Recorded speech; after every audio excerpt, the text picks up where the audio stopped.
Roller Arena, a place that has already welcomed some great moments of Counter-Strike. Thank you very much for joining us, guys. As I said, we're here at Blast Ball Final.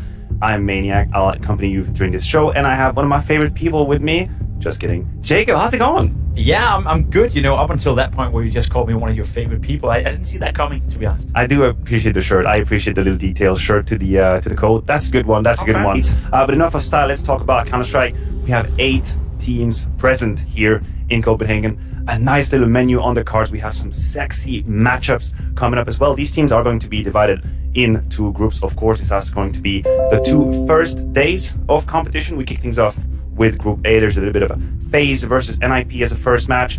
Cloud9 versus NAVI then. Ooh, the storylines, they ride themselves. And then we have Group B, of course. Vitality, Heroic, Complexity, Astralis. Jacob, any of these matchups that speak to you? Yeah, there's a lot of Danish presence in Group B, right? Being in Royal Arena, it's a very important event to Astralis and Heroic. I'm sure we'll dive into that later. But for the Danes, it's going to be tough to qualify from this group. It's a stacked one. Definitely, it is stacked. It's not only about a trophy, it's not only about the Royal Arena, but of course the World Final. We are looking for our last team that is going to join us in Abu Dhabi with the likes of NAVI and Smiles as well, G2, FaZe, Heroic, and Vitality, of course. To get there, we have to go through a schedule. Today's pretty packed in terms of Counter-Strike. We're closing the day with Astralis versus Complexity, preceded by Heroic versus Vitality, grudge match, of course. Cloud9, NAVI, a whole lot to go on, and first FaZe versus NIP. But before we dive into the nitty-gritty, before we dive into the meat and the potatoes of Counter-Strike, we welcome Casper Rugge Du joining us at the broadcast. Welcome, thank you very much for joining us.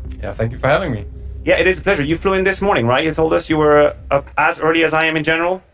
Yeah, when you have 2 kids, like, you're used to this hour, but today was a little bit earlier. Yeah, today was earlier. We're happy to have you here. Listen, I don't want to trip you in. Usually we'll welcome you with, hey, how's it going with your team, man? How's it going with OG? How's it going? We're in a rough spot at the moment. As you might have seen, next left for G2, and we benched Fasher like 1 week ago, so right now we're fielding 3 players. Is this the moment where, as a coach, you earn your paycheck? Is that the moment where you have to, really hit your head against the wall trying to figure out solutions for the future? Yeah, of course. Like, we didn't hit it home last time, back in July when we created the current roster, so next time it has to be perfect. You still found a way to get here, right? You've been playing at this tournament a lot of times and have a lot of experience. How disappointed are you not to be here as a coach and more so with the 2 of us? Yeah, like, also as a Dane, you have this like home field advantage. You feel like everything is just bigger when you play at home. So obviously I would have loved to be here, but yeah, it's a tough competition, and these 8 teams here, they're like super good. Definitely. Well, we love to have you here. Of course, we're going to bring in your coach expertise on all of these matchups and topics as well. One of them being roster changes, uncertainties, where our team's going. We are in a pretty hectic moment, if you will, when it comes to Counter-Strike. And the first name that comes to mind, and where I want to get your opinion first, is Astralis. How do you approach a tournament like this when you have a group of people that have been working together for a while, arguably are peaking in terms of level, but then we know we have kind of the shadow of changes coming over? How do you handle it as a team? I think you can go 2 ways, right? You can play maybe, this like last dance, like having the pressure off your shoulders, like whatever happens, or it can backfire completely and you crash and burn. And when you are like kind of the home team, you really hope for the first option of the 2. From a coach perspective, right, you've probably been involved in teams that on paper were death coming into a tournament. Is it harder to set up a team? Is it harder to motivate the team? Or does it depend on the characters of the players? I would say if it was like just a normal group stage anywhere else but here, I think it would probably have been harder to motivate themselves. But they also know that if they get into the arena, every one of the fans, they know them here. So that would be a big motivation factor, that's for sure. I think one of the danger that we also have as well is that we talk about a team needing to be a unity, right? It has to be more than just 5 players. Sometimes you have to play for each other. In the case of Astralis, there is a little bit of questioning going around as to who is going to leave the spot for. We have Yabi, we have Stone, we have a whole lot of noise out there of people joining. And then you technically have 3 players who are fighting for 2 spots. So how do you make sure that this unity doesn't dissolve and people become selfish? How do you maintain some sort of coherence in a roster with a situation like this? That's a very good question. I think the management and performance staff around them, they need to do a good job to keep everyone in check, do like individual checkups, maybe even on the days to see, okay, where's the head at? Remember, it's just one game, it's just one event, like whatever happens after this event, it will happen, right? So you just need to do your best and maybe earn your spot here. Like, this is the best platform to peak perform and show the world that you're able to do it. You know the players, you know the team, you've been competing against them. Do you think they have what it takes in order to put all the noise aside and actually go in here and perform? I probably have bigger hopes for Heroic because they come like full without pressure. It's kind of the last dance also for Cadian. They've been teasing it on social media too. And I think the guys they brought in is like a very dangerous cocktail for teams to handle. You have Cypher on like full aim kit, just hitting everything. And you have Dupree, who revitalized himself after Vitality, coming in with something to prove. So I have had high expectations for them. And I love that you introduced this topic. This is where I wanted to go next. Of course, Jacob, I want to have your thought on it too. We know this isn't a team as the proper sense of being a team. It's more like a ragtag bunch of players being put together now, trying their very best. But we get that feeling that on a given day, this can be a very slippery team to play against. So do you think they can ruin people's party? They can poop on people's party here in Copenhagen? I think so. I think Kasper said it pretty well. There's a lot of dangerous potential within Heroic, especially when you consider the two players they brought in Dupree and in Siphon. Players that thrive under chaos, players that doesn't necessarily need the comfort and the structure that Cadian have had with his former iterations of Heroic. And I will say, you know, you look at that lineup and I'm thinking to myself as well, if they can produce a result right here, yeah, we know Cadian is not going to stay. He's probably going somewhere else. But could the remaining of the 4 players stick together with a new in-game leader and then build up something here and get experience together? I'm not necessarily sure that Heroic is a complete dead lineup for now. No, I get what you mean, but there is going to be some level of awkwardness. As in, hey, by the way, Cadian, so, yeah, you know, remember when we removed you? Nah, never mind about it. You know, let's just focus on the Counter-Strike. We laugh about it, but there is a real reality behind it. You're the coach, you're behind them. How do you make sure that they approach the game in the right mentality and just kind of put everything in the pocket for the time being? I think the strength will be that they can come in and play whatever style they want. Yeah. Right. They already have the 3 players from the previous iteration that play this like very high reaction CS. Now you put Cadian in when you don't even have to respect the rotations you had before. Now you can give it even crazier. So I expect like full fireworks from these guys. How dangerous do you think this is for Vitality, opening up against Heroic? And you can break my heart because I'm ready. So hit me. I have high expectations. I think they can be the real like underdog in this tournament. That's for sure. Yeah. Oh god damn, strong words. I would have thought they would just be journeymen, right? Play a couple games and then leave. Do you think there's a world in which we see Heroic later down the road, maybe like a Friday appearance? I think so. I don't think it's completely out of the possibilities, but it's going to be tough. And I think the first game against Vitality will give us a lot of those answers. Yeah, and you're talking about Vitality, of course, a team that had a whole lot of headlines out there. Losing Magisk wasn't easy at all. Irreplaceable of a player, I think that's how we tout him. But the general consensus seems to be that Messi has more to offer than meets the eye. So, Roger, what's your take on Messi? What are your expectations on this player already? I think he's been one of the ones to get in the last couple of transfer windows. I know a lot of teams have tried, so everyone has had his eye out for him for a very long time. He has this like high skill ceiling, even though he plays with weird movement keys. It's kind of whatever, but he has this like high skill ceiling that everyone when they watch him first eye is like, this is a very, very, very good player. So skill-wise, he can definitely be there, but the experience part, not being a major winner like Magisk, is obviously, it will be a downgrade at least for the short term. It's always fun when, you know, experts and coaches and other players respect a player like Messi and they think he's so goddamn good, where the fans are having a tough time picking up on how good he actually is, right? Because I agree, Magisk is irreplaceable. He has so much to offer to a team, but if you were to pick one player out there, I think Messi is a pretty good replacement. If you can't get the guy behind me right here saying Rob's coming into Vitality, then Messi is probably the second best option. So I think Vitality, they've done very, very well. Well, these are strong words, of course, but this is going to be music for the future. Vitality Heroic coming up only later. What we have on the docket is a little bit of FAZE versus NIP. We're going to take a quick breather, 3-minute break, and when we come back, these gentlemen and I will dissect this first match. We'll see you around.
guys are on a huge win streak right now, but does this play into your mind at all, coming in as not just the clear favourites, but holding a record, trying to push as far as you can in CS2? Yeah, I mean, winning streaks is something uncommon, I would say. I mean, obviously, the NIP winning streak in CS:GO is something that's never gonna happen. That was different times, and in here it's much more competitive, and obviously it's with each game it's just gonna get more and more difficult because people are gonna be more ready for what we're having, and we just need to adapt a little bit, not go too far from what's working. So it's really just getting more and more difficult. Do you think this event is harder than others because there's so many new lineups and changes going on as well? Yeah, I mean that's a good and a bad thing because we're just the same team. We have the same lineup. We're just progressing with like each day of practice, which we haven't had that much because of the travel days and so on. But at the same time, new teams, they can have as what they call honeymoons, and they can be great at the start, but at the same time they're not as structured as we are. So it's really hard to say. The biggest difficulty here is you never know what to expect from them and how to get ready for that.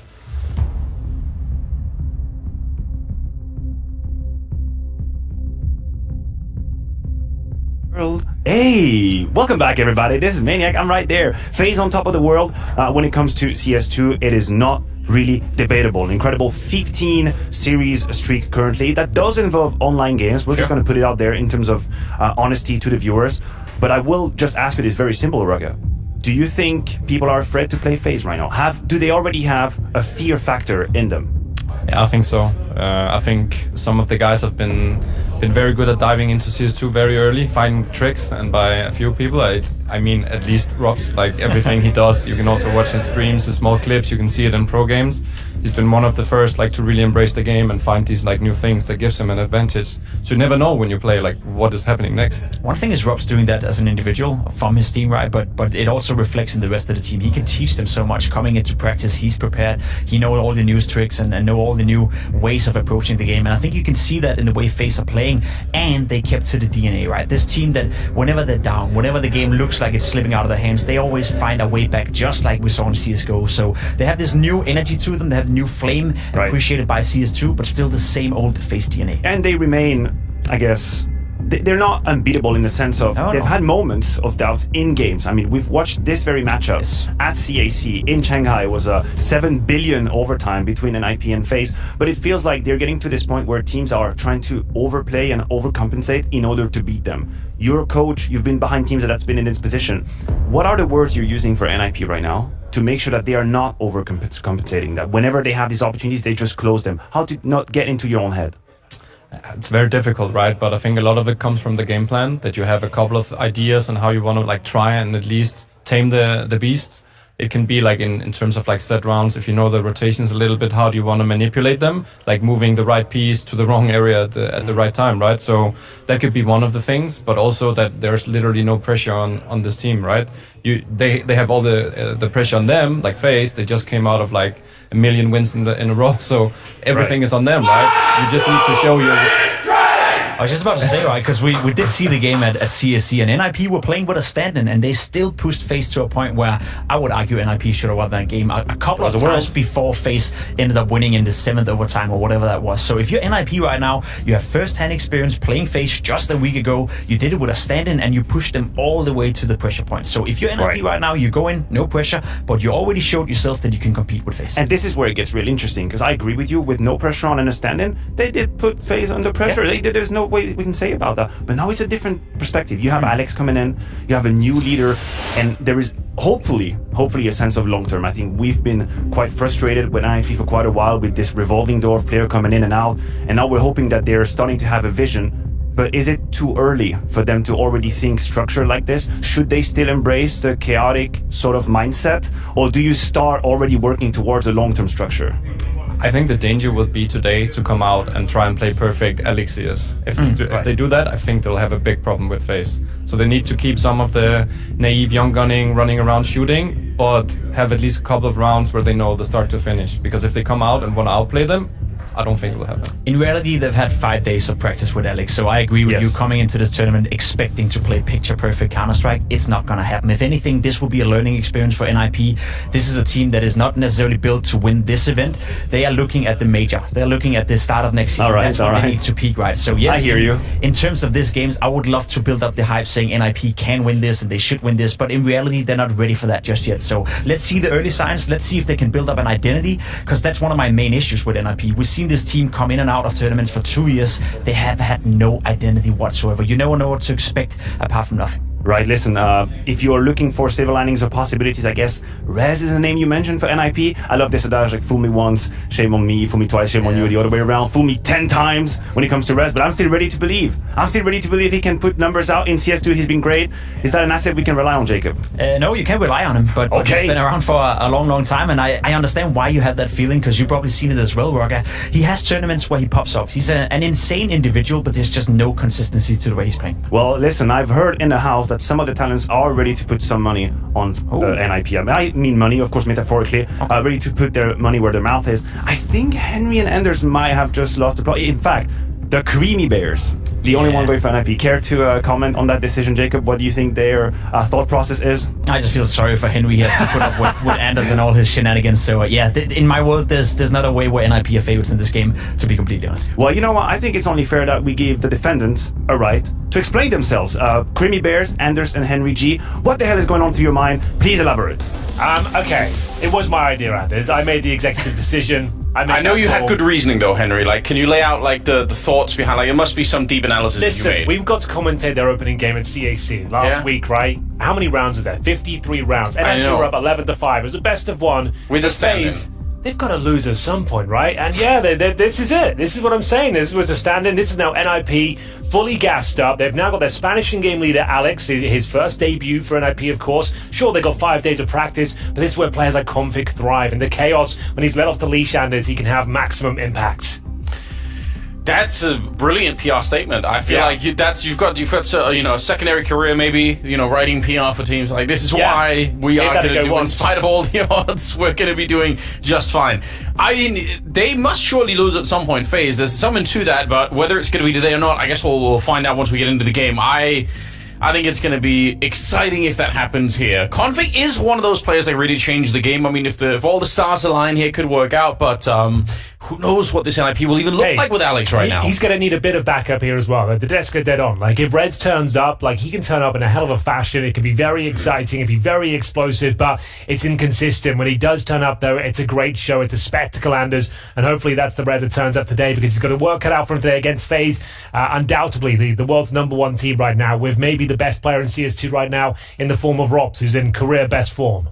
He has been looking so deadly, and they have this characteristic. We saw it in China as well, where even if they're down, even if they have a bad start, which they have all the time, they just fight their way back anyway. It makes for really interesting counter to watch. But my God, it must be frustrating. Interview a lot of the players, including Rob yesterday, and it's just like, if you could just win a pistol. Imagine you could actually just get a good start. Like, FaZe would be actually unstoppable. They're already on a 15-0 win streak in series, and that's always recovering the 0-5 deficit. It seems like every single game is so arduous and laboured. It's exciting, it's impressive, but surely at some point some of these games have to get a bit easier for them. But I think this is a great matchup, Anders. I think this is becoming a bit of an El Clasico to open up each tournament. FaZe versus NIP. El Clasico. NIP has like a different lineup every single outing, just to spice things up. And FaZe see it, they can lose. It's quite an impressive and exciting system, I would say. I mean, if you keep swapping out your in-game leader on an NIP side, like, it'd be very hard for FaZe to know what's happening. Like, they can't even use the last game as a reference. They're like, it's a really good point. There's going to be a lot of that in this tournament, ladies and gentlemen. But welcome to the Royal Arena, the opening game here at Blast Premier Full Finals 2023. FaZe versus NIP in a best of 3. No best of 1 nonsense here, and we're going to be kicking things off on Vertigo, Anders.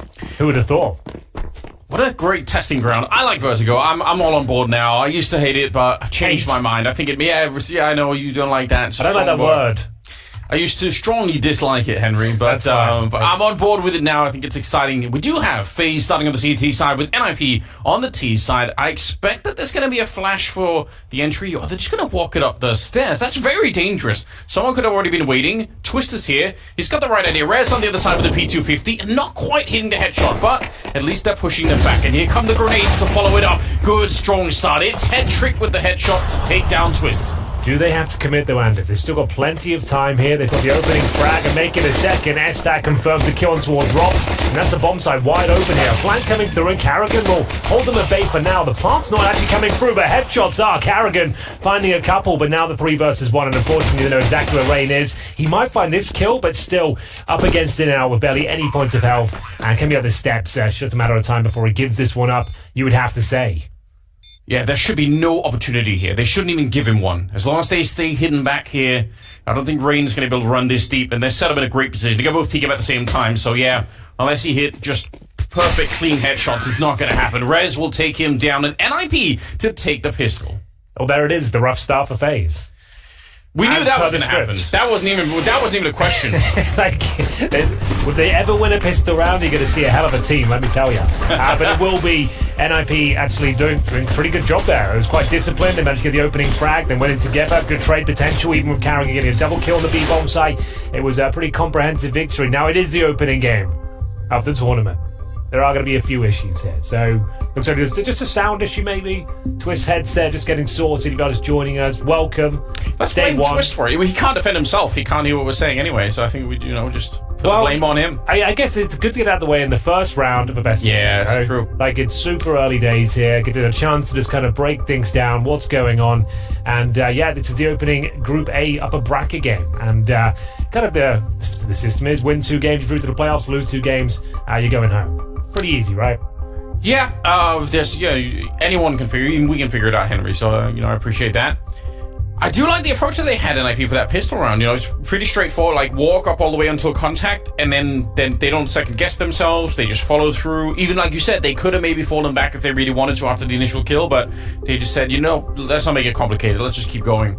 Yeah, sometimes it's for the best. And they were aware of the flanks as well. Like, that could have all fallen apart. They weren't controlling the connector down towards bridge. Maybe Rain gets a chance to get more than one there, but unfortunately for him, the damage is already done. To be honest as well, if you're playing with Alex, you've only been playing for 5 days, why would you try and make it complicated? Like, I feel like this should be what NIP leaning towards, right? Like, just make it easy.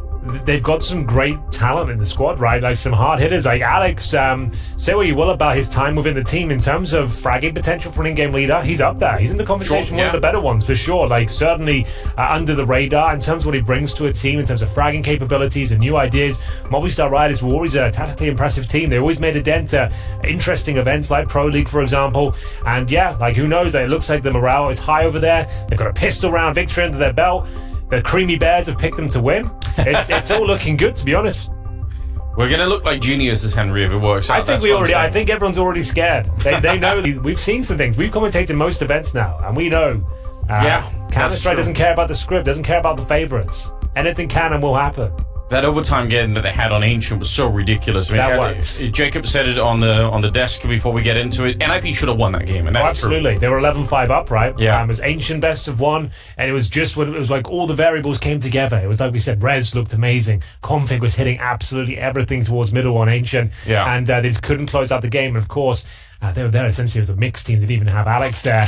It was a bit of a mess in terms of the roster, and we are going to see a force buy on this second round, Anders, from FaZe on the CT side. You don't see this too often in CS2. Can cost you your economy going forward, but it's early on, and they're going for the Desert Eagles pretty much across the board with a Rops MP9 here. Looking to set up 3 players towards the A ramp, and the AK patrolling that position in the hands of Rex. And that economy on the CT side is everything right now. It seems to be like, if you're going to lose a game, that's where it happens. Oh, no! Here we go. Headshot through the smoke. Rain picks it up. That's pretty ridiculous. So look out, get started. Look out for the smoke tech here. They've got 8 Gs. They will be blowing those open and cracking skulls. Reds goes down through the smoke as well as Rain continues to dominate here. That's a 5 versus 3. They have to just give up the ghost towards the A ramp at this point, Anders. They've lost control. They have to go back towards B, hope for the best here, but guess who's waiting? It's another Deagle Master, Twists, waiting at the B steps. Significant damage, and he's got a bit of utility to hold him at bay here. Good smoke just to block them off.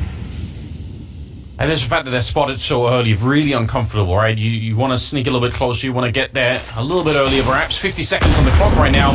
Deep grenade, but it's all for show at the moment. They need the kills, and they're getting them. Twist with a headshot. S-Tag goes down. And now it's just Config and Alex left. 2 versus 5 here. Crawling back towards the A-bomb side. It's not looking great, is it? Yeah, literally limping over. They haven't even scratched the defense. As Rain, hungry for a couple more. He could hear them throwing utility, and he lines both of them up. Almost the perfect round there from Rain. He gets himself a hat-trick. All headshots, of course. Takes Config down to 18 points of health as well. It looks like they've done enough here. FaZe with the calculated risk, Anders. In the second round, the force buy, as you mentioned, it can be a scary prospect on the CT side, especially if you lose that round. You're left with not real much in terms of the loss bonus, and it might be difficult to even bring out the AWP, but it's a bit of a gamble, one that pays off significantly for FaZe there. Beautiful shots coming from Rain. How did he find so many through the smoke? Some fortunate frags. I'll give him that. You have to say that, Anders. You do have to say that. Oh, that's great. How did he find them? He just shot them through, that you just have to will it into existence sometimes, don't you? And it's a beautiful thing, and it will have to be a force buy back and response here, of course. NIP looking to break serve if possible. As S-Tag trying to best the Molotov at the start, take a tick of damage, and here we go again. Desert Eagles towards the A ramp, this time not looking quite as strong. It's going to be opening damage towards Res, 24 points of health as they boost up and try their luck over towards B. Yeah, classic exile position. Yeah, true. That I've probably many players have used, but I can't remember a Cloud9 game where I didn't see exile try to do this boost at least a couple of times. So my brain, at least, that's kind of how it works out. Yeah, they'd love to get some revenge, get the Deagles in action, get some kills back against FaZe in this one. Although, a little bit more tricky perhaps sometimes on the T side. If the CTs are not fighting. Although, look at that. Rain didn't have to be that aggressive. I like Brokey's position because you can just fall back, but Brokey coming back into it will find one shot there, and the smoke will make it a little bit hard to get any kind of a refrac on him. So still a 4 versus 4 here. Sticking to the middle is Config. And talk about aim. He's going to be top of the list for this game to be looking at. Oh, I say that. I might have cursed him. Karrigan just comes charging him with the FAMAS and will take him down. That wasn't his best work. The Deagle can get out of hand sometimes. 30 seconds remaining, 4 versus 3. Still a slither of hope for an IP, I suppose. If they can get the bomb down, maybe they can do something with this. It's Karrigan, though, defending with Twist. They've got a strong setup. Another smoke is deployed towards the mouth of the bomb site. I was going to say that should be the frag for Karrigan, but makes things a little bit more uncomfortable. Twist still patrolling with the Galil, and he looks very comfortable indeed. He's trying to deny the plant. Doesn't have to overcommit to the frag here. Just keep applying that pressure. The double kill comes through. You never know. Alex, good effort there, but the force buy does not work out for an IP. It's going to be 2-1 in favour of FaZe, and presumably the eco up next with no bomb being planted. That round actually got a little bit closer than I was expecting. If Alex finds that kill, he probably has the bomb plant, and it gets into a really interesting 1 versus 1. But all in the past now, FaZe still just chugging along here, and NIP no bomb plant. Not that it would have necessarily, pushed them into a full-on buy or anything here, but, it's always good to get a little bit more cash if you can. They got a single flashbang on Alex, so I guess we'll see if they have some sort of a trick up their sleeves here, but otherwise, I expect it's going to be a bit of an easier round coming up for FaZe. It's a shame that the hopes and dreams of the Greeny Bears only lasted for 1 round. we were flying high. We were feeling so good. We got a lot. I feel like we did get a lot out of it. Like, we were celebrating for that 1 round. So the champagne was prematurely ordered, but we'll see. Maybe there's a chance of the Glock Sanders. Maybe, because they've actually got some decent control in terms of territory, but Officer Karrigan mowing them down here. You can see them chomping at the bit, looking to get involved, get themselves slice the eco action, and it will be a pretty clean sweep from FaZe. What a downfall for the predictions. Maybe there's a chance for the Glocks. Like, that's now what we're resting our hopes on. Could it be? I like the positional control. They had managed to get towards the construction area. There was a kill, but you're right. It's looking quite good for FaZe. We said they struggled to get a good start. And after losing the pistol landers, they're now 3-1 up on their opponent's map pick. So with Nuke up next, no one seems to touch FaZe on Nuke whatsoever these days, to be honest with you. No, yeah, that's going to be a win on Vertigo. That's going to be really, really tough, I think. Yeah, they might be the especially best. With a brand new in-game leader you're playing. Oh, and the smoke is it's not landed. That's not gone well at all. I think Rez had a couple of stinkers with smokes at the previous event as well, if I remember correctly. Don't want to call him out, but just a rough one to watch. You need that smoke to deny the CT vision. Yeah, you won't be landing those. Some basic stuff, but yeah, the fact it's just lingering there as well, like a bad smell. Just just get rid of it. There it is. That's the smoke they like. But that grenade actually doesn't do too much. That one certainly does, though. Takes Alex down to 59. So you can see, like, NIP don't look completely comfortable here. Just a couple of grenades and now taking significant damage, being sprayed down through smoke. They need to find some fix and return here. That will do nicely. Reds brings it back to a 4-4. Great use of the new grenade dynamic there for the FaZe side, blowing up that smoke and just instantly being behind it. You could tell Hetrick was not ready for it. I think people still make that mistake on both sides of the map, really. They just expect for the smokes to stay where they are. That's obviously not the case here. Rain, very, very exposed. Oh, this is dangerous. Twist comes charging in, and Rain with a double spray down. That makes it possible suddenly. Rops now in a 1 versus 2, but if there's anyone you want left here, certainly is Rops. He smoked off really early on, though. That's actually a really brilliant smoke, and a Molotov behind it. He can't push through. He's just waiting. Bomb is going to get planted on the other side. We'll see if he's going to try for it. We'll just throw it deep in with that grenade. Doesn't try and blow open the smoke. Instant kill on to S-Tag, and it's a 1 versus 1 with Config on the other side. Rops, not quite sure where to look. Yeah, he thought maybe Config would walk through that smoke, but he's still just waiting for it. Out in the open, instant headshot. And you see, ready for the high five immediately is Config. It's NIP back on the board. Well, there we have it. Great attempt from Rops, I have to say. Played it very well. Good initial kill. HE right on the planter. Brings it down to the 1 versus 1. Config, though, realizing he'd have to use brute force to close that one out. It was Carrigan. Thought this could be enough of that opening frag. They were doing so much damage through the smoke. There was missed utility from NIP at the start, but Rez making up for things here. He was the one that missed through the smoke. Manages to get a couple of lovely headshots here. And it's Rops unable to close out the 1 versus 1. So NIP back on the board. A much needed round there. Money should be a bit of a question mark as well. You see some concessions having to be made as Twist be down to the MP9. Speaking of which, he's pushed the B steps, trying to get one of those aggressive, advantageous positions. Can be very hard to deal with, especially that close range MP9. A-Ramp looks a little bit more calm and controlled here for NIP. This time, good progress made. Speaking of progress, there's Twist finding that first kill with the MP9, 5-on-4. Classic position for the MP9 being up there. It's very hard to clear out if you're NIP. Some more bangs coming through, but Brokey playing like a beacon on that A-bomb side, looking for a fight, looking for more than one. He's relentless. Hasn't even reloaded yet. He gets the dink, or maybe it was Rain in the back line on Hetrick, but either way, Brokey doing more than enough in that one. 3 versus 1 against Config. At least he is in an interesting position to the center of the map. The bomb, though, is down on the A-ramp, so they kind of know where he has to end up on the map. Only question is where he goes in the next 50 seconds or so. Yeah, his options are quite limited, Anders, not going to lie to you. He's got a lot of territory to claim. Recover the bomb, find 3 kills. In terms of the finances, it's not looking amazing. Might just be better off saving the AK-47 here as we hit the 30-second mark. Just hoping a CT will overstep the mark, but it's FaZe back to their winning ways here. It's going to be 4-2. This could have been such a pivotal round for NIP. If they would have won it, they would have collapsed the FaZe economy. It would have been a very, very different first half for them. But FaZe, they kind of get to skate on by on this one. Yeah, well, the adjustment to the setup there, like knowing that they had a slightly weaker B setup, let's get close range, let's try and fight for that first pick. In the default, you're going to have one player. This time it was S-Tag working towards the B steps and just trying to deny CT pressure or vision. Unfortunately, he gets met with the MP9, and that was enough for them to have a very strong A defense at that point. They completely shut down the B side of the map, and it looks like NIP will be saving at least an AK-47 here, because money will be extremely tight going forward. So we have a look at the replay here. This is beautiful from Brokey. Like, like a turret on top of the bomb site here. Just willing to take these fights. He delays his third kill as long as possible as well. I think got dinked by his teammate in the process, but still, it is going to be a very nice setup. And here we go. It's going to be the first tactical timeout now. Neo, officially the coach of FaZe now. Officially, yeah, it's good. They were, happy with what he brought. I mean, it wasn't bad, was it? Like, what a showing for your first couple of events. Yeah. Trophies in the bag. Power on through.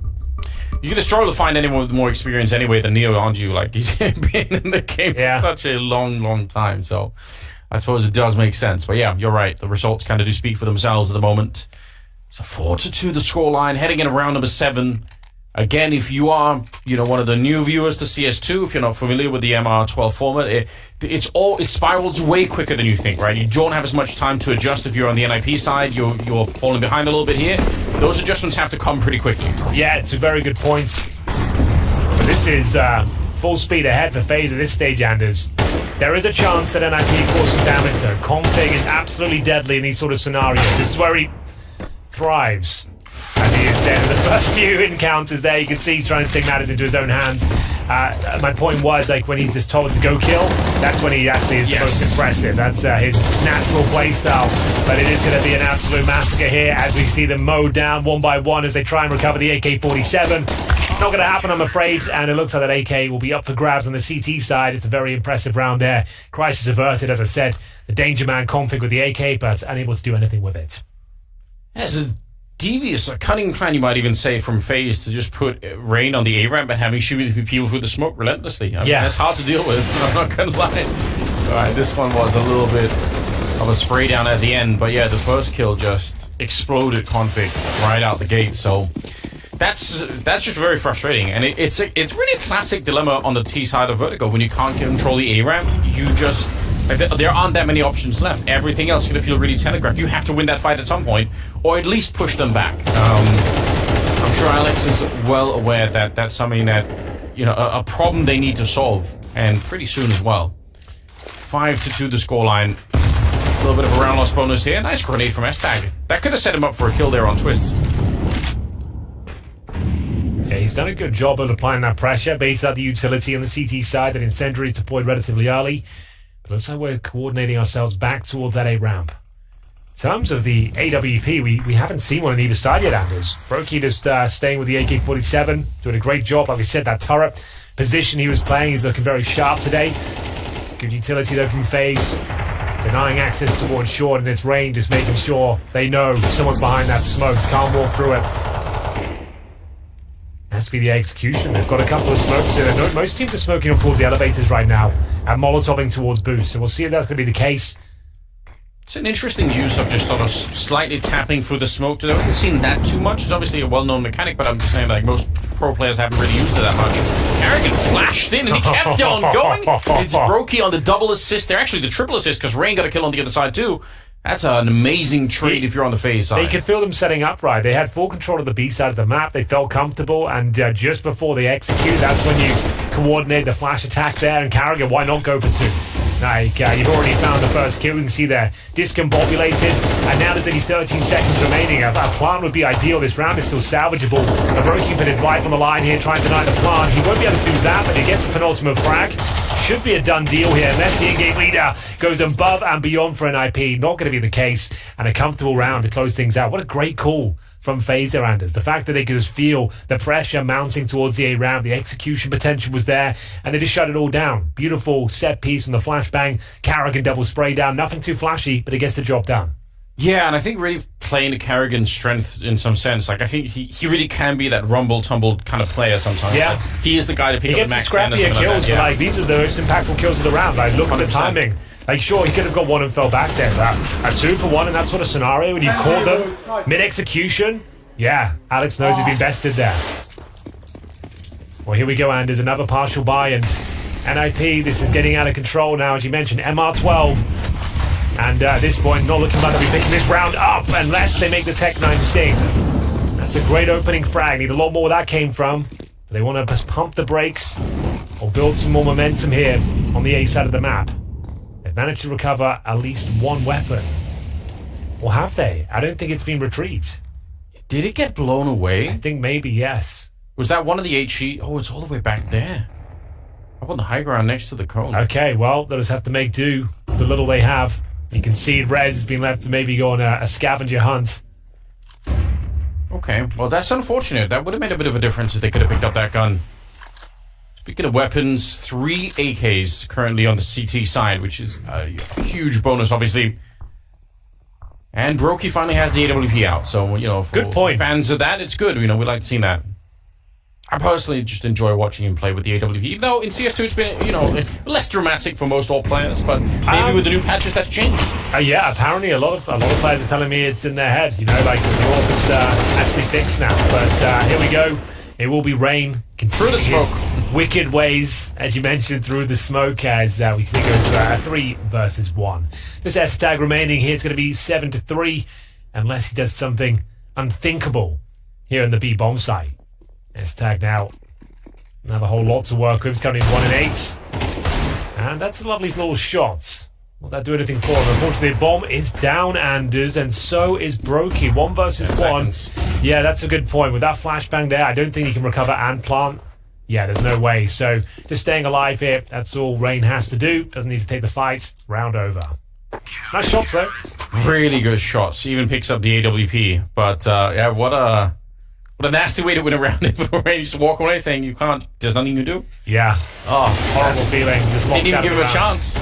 It was a nice attempt there, NIP, though. They had the 5-on-4 Anders, and they managed to bring it down to 1 versus 1, but sure, yeah, too little too late, I'm afraid. It doesn't really have a huge knock-on effect in terms of the finances because, yeah, it has been a ton of CT rounds built up. I guess, as you mentioned, they do get the head trick AWP. We've got a couple more rounds here to go, so maybe that's enough. 7-2, first game. Hero Blast, full finals. Did warn, even though you picked against FaZe here, you did say, I mean, if they have a good start, we imagine the kind of team that they're going to be. Well, they're having a good start right now, and they're not letting go at the moment. S-Tag trying to get that opening, immediate return from Twist with a double kill there. Taking down Alex halfway through the half wall, and it is going to be a 3 versus 5 to start this round with. Not exactly what you want to see. I mean, yeah, that's a fair statement. It's certainly not ideal, but not impossible to recover. Head trick, like we said, the AWP. He's got that gap in towards the scaffolding position. Doesn't quite connect the shot, I'm afraid. Brokey, defensive line. Just making sure no one can jump up to the aforementioned scaffolding, and it's a simple conversion. Smoke down as well. Perfect CS, to be honest with you, Anders. Can't ask much more than this as we enter a 5 versus 1. Oh, yeah. Spotted as well. Everything working out. Yeah, they surely did. Config, they have the right idea. He's still pretty clean with that. But again, the time is the real factor here, though. 1 versus 5. If you had, a minute and 20 seconds, it's a bit different. But with, about 40 seconds, it's too much. Yeah, I think that's all you really have to say about this one. He can give us a bit of an aim display, though, Anders. He can deny some AK-47s in the hands of the CTs, potentially. I guess that's the most compelling storyline I've got for you. In round number 10. Not going to be found out, though. Rob's had enough. Sends him packing. This is the pick of NIP as well. We've got Nuke up next. Unfortunately, all jokes aside and prediction banter, whatever you want to call it, unless you're winning Vertigo, I would say it's a bit of a death sentence here for NIP if you don't win Vertigo. It really feels that way. Wow, what a beginning here. That A-ramp's been a really big problem that NIP has not been able to solve yet. They really have a hard time getting past Rain over on that side of the map. And unfortunately, when that's the case, everything else that you're going to try to do, right, even if you try and go, we're going to go back and do like a B-split from middle, it's going to seem so obvious because the CTs will call it in the first 10 seconds around. They're going to say, oh, there's nobody at the A-ramp.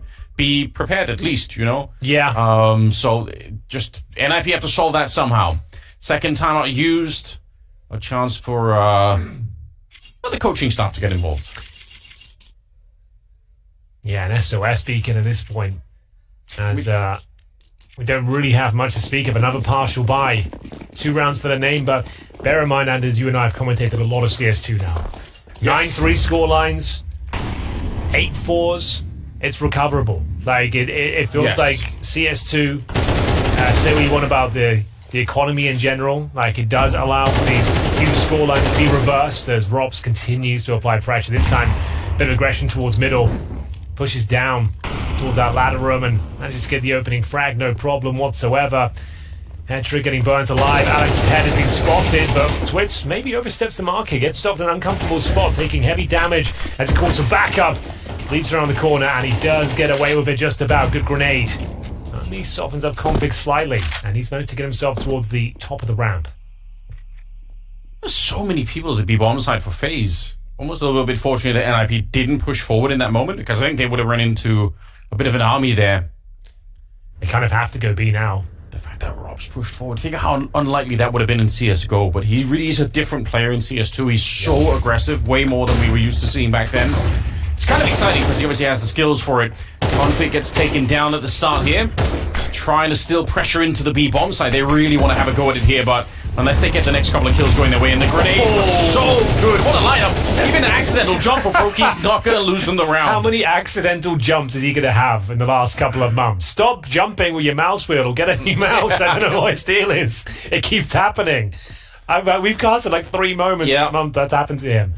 He absolutely owns the round, though. He couldn't have played any better, Anders. The positioning, the shots he lands, even with the jump, he manages to make it look easy. Broky is in impeccable form right now. Rifles, AWP, you name it. And even with this crazy jump, like, just so if you're not aware, it's like a mouse wheel bug. Like, I don't know what mouse he uses, but like some of them will automatically just roll back on you if it's not in the perfect position. And that's what a lot of the players use as their jump button. So, can happen, will happen, and does happen to Broky quite a lot. And we're going to go into the final round of this first half as Broky continues to dominate, opening frag through the smoke. Of course, it's taken so much damage, Anders. Oh, this is absolutely devastating for NIP on the opening map of the tournament. And they're using that same HE, FAZE, to blow open the smoke. You can see the T's are walking up the ramp, and suddenly, they think they're in cover, and it's just gone in front of them. And it's called them a couple of times now. It's a really good little play coming out from the CT side. Rain here, off angle if I've ever seen one, just standing there, and Hetrick was not ready for it. Conflict's going to get one in return. Actually gets a double. It's not bad at all. Makes it a 2 versus 3. He does go down eventually. Broky's able to find him with the AWP. He doesn't get that flick in. It's S-Tag instead.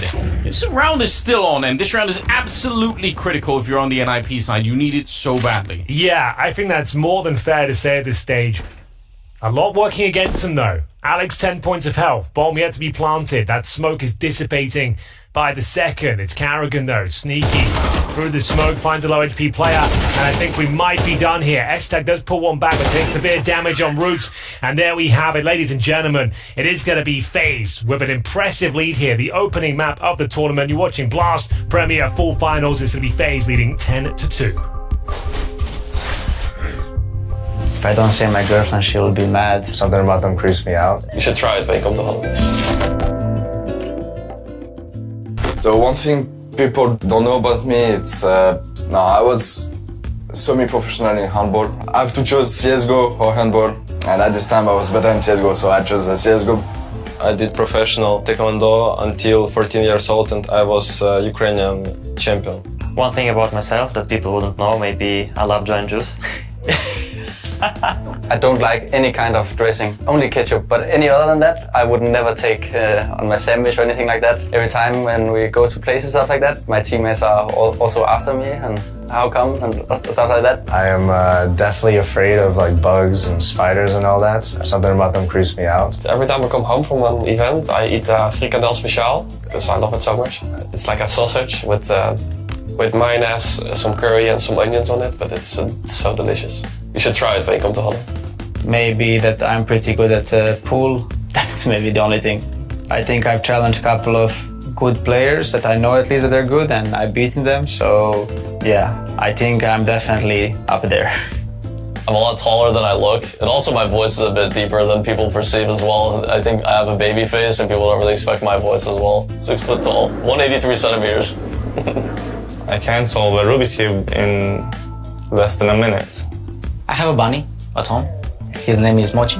He's just chewing my cables all the time. I have to replace everything. 3 things I cannot live without is water, food, and internet. Pick my phone first. I mean, my bed. I love sleeping in bed, but I mean, I can sleep anywhere usually, but a bed and clothes.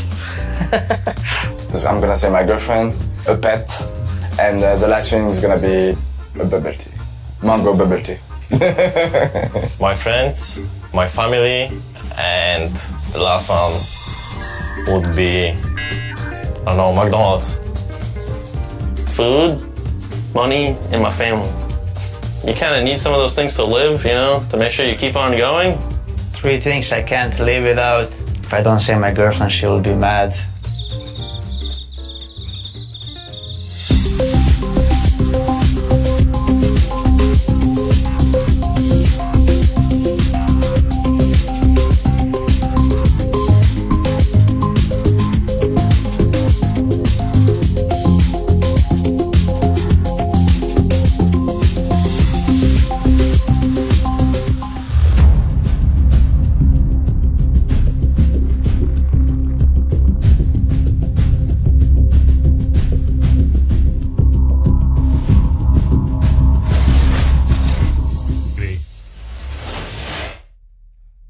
Well, ladies and gentlemen, we are back.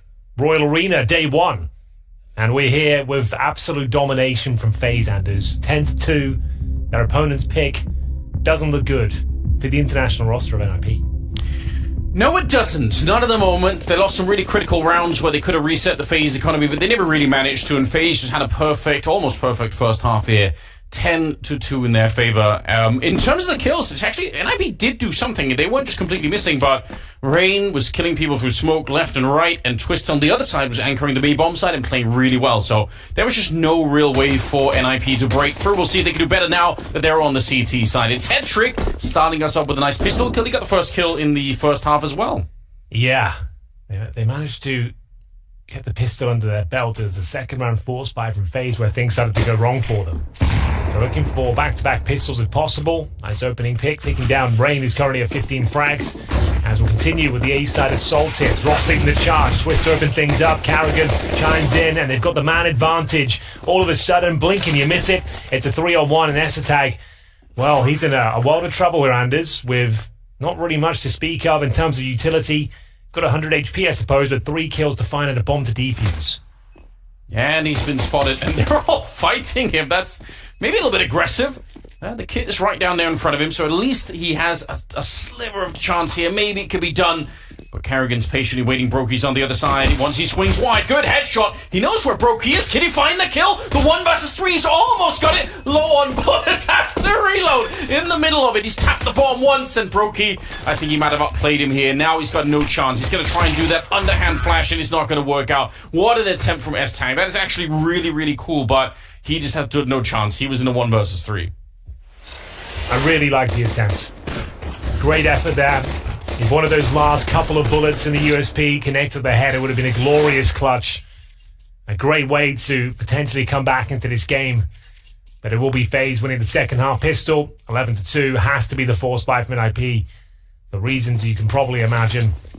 As this one has officially spiraled out of control. Lose this round and you're already at map points in the second round of the second half. S-Tag with a bit more cash against the MP9 out. And we have to do something unbelievable here to stand a chance. He sits behind the wooden boards for now. It's a good position, but one that's commonly checked. When he just sees the gun barrel, he does go for it. And Config's there to help him up. They got a flashbang lined up for it. It's a great idea. That actually was a good plan for NIP, but unfortunately Carrigan getting the blind spray down onto S-Tag, so didn't quite work out. But they had the right combination at any rate to make that one work. Still a fighting chance here.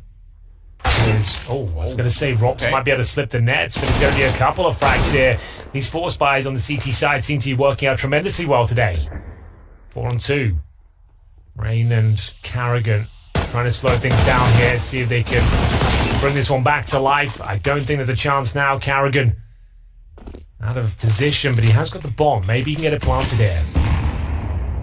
Sneak around there. Patrick's in the perfect position. A little bit of a burst coming out, and they will secure the round. So it's not much of a lifeline, but if they were going to stay in the game, then this was the round that they had to win. So then now at least they can, probably roll a couple of rounds behind this, start to get a little bit more into it. Yeah. They've got to fend off the force buy, presumably that's coming through this round. But as long as they can do that, it should be absolutely fine. Some beautiful shots to the Desert Eagle. It was that MP9 of S-Tag that's trying to open things up. Manages to get the frag. Carrigan with no plants either, so doesn't get the extra cash bonus for the squad. That is a massive round, and NIP will have to convert this follow-up to stand a chance of the comeback here. It's a good start.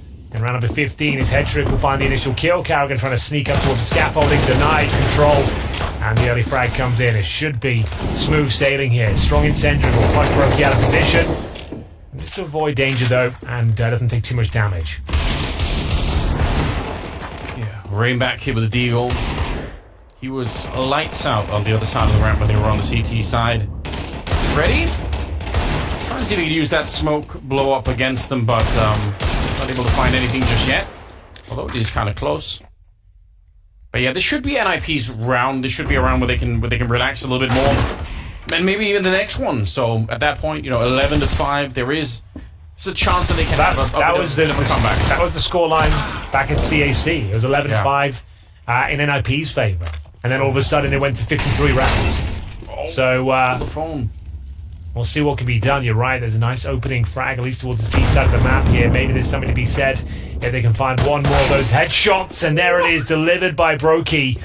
Finds the head of the in-game leader. Bomb to be planted here, down to a 2-on-2. Still a heavy advantage for NIP, but the shots they're hitting right now, this could be enough, Anders. And there it is, another one is delivered.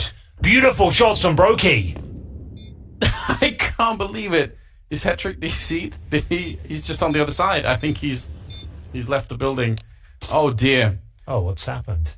Oh, that is so tough. What this went on? Did he just disconnect?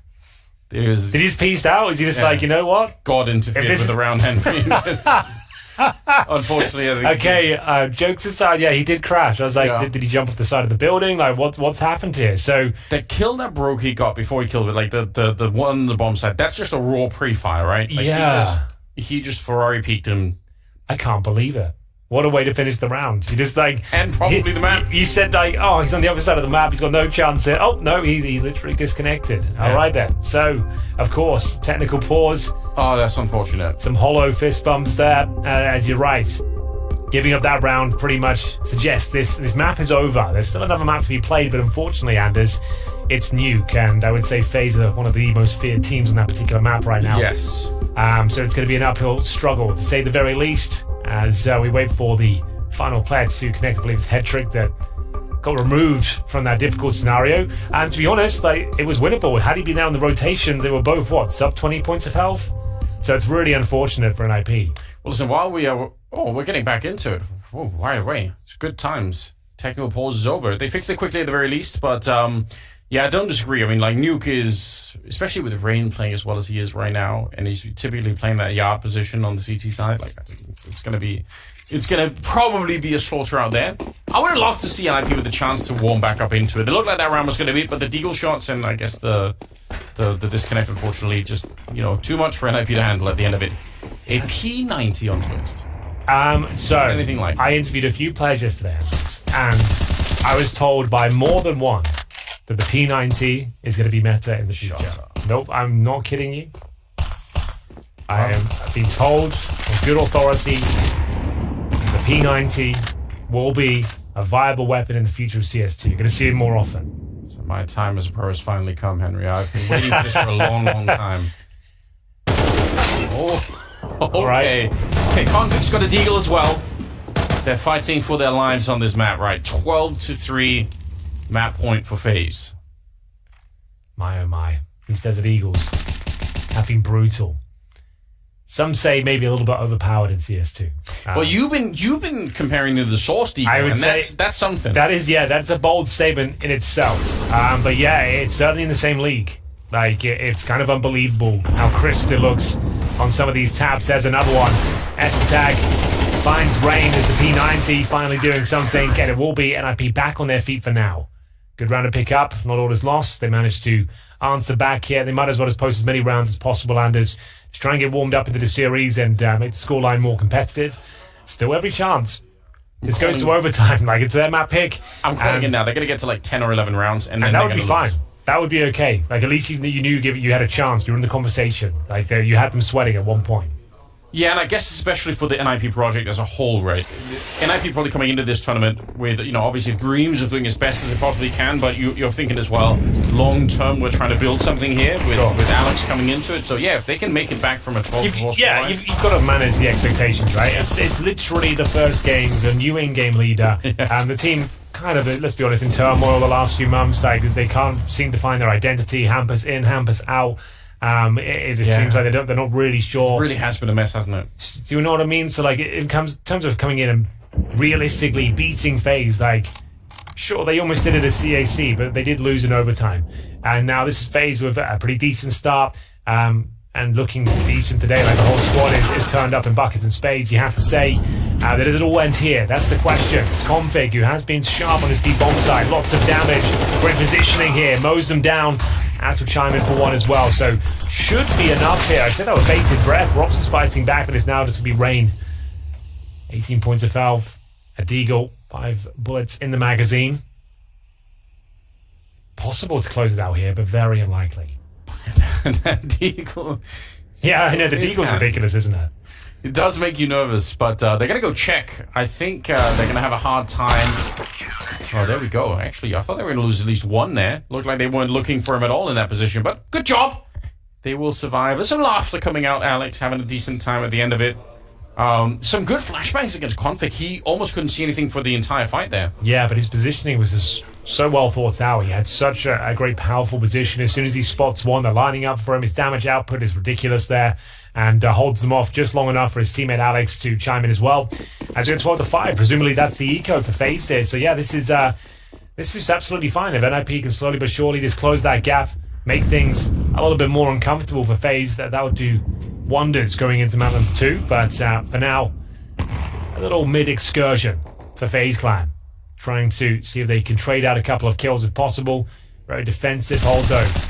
Great positioning once again. Config lining himself up a few kills here. Takes some damage on Brew, but takes all that aggro away, allowing his in-game leader to shine here. Should be able to get the final frag as well. Nothing too spectacular, but a nice sequence all the same. Yeah, it's good to see Alex feeling good about it. He was looking very stressed earlier on. I mean, again, like a lot of weight in his shoulders, even if it's early days. Just nice to see him individually get a chance to just play the game, have some fun with the weapons, you know. Yeah, this is about as easy as it gets. P250s, no Kevlar, you've got an AK in hand, the Gatling gun, just mowing them down. Nice! He's enjoying himself.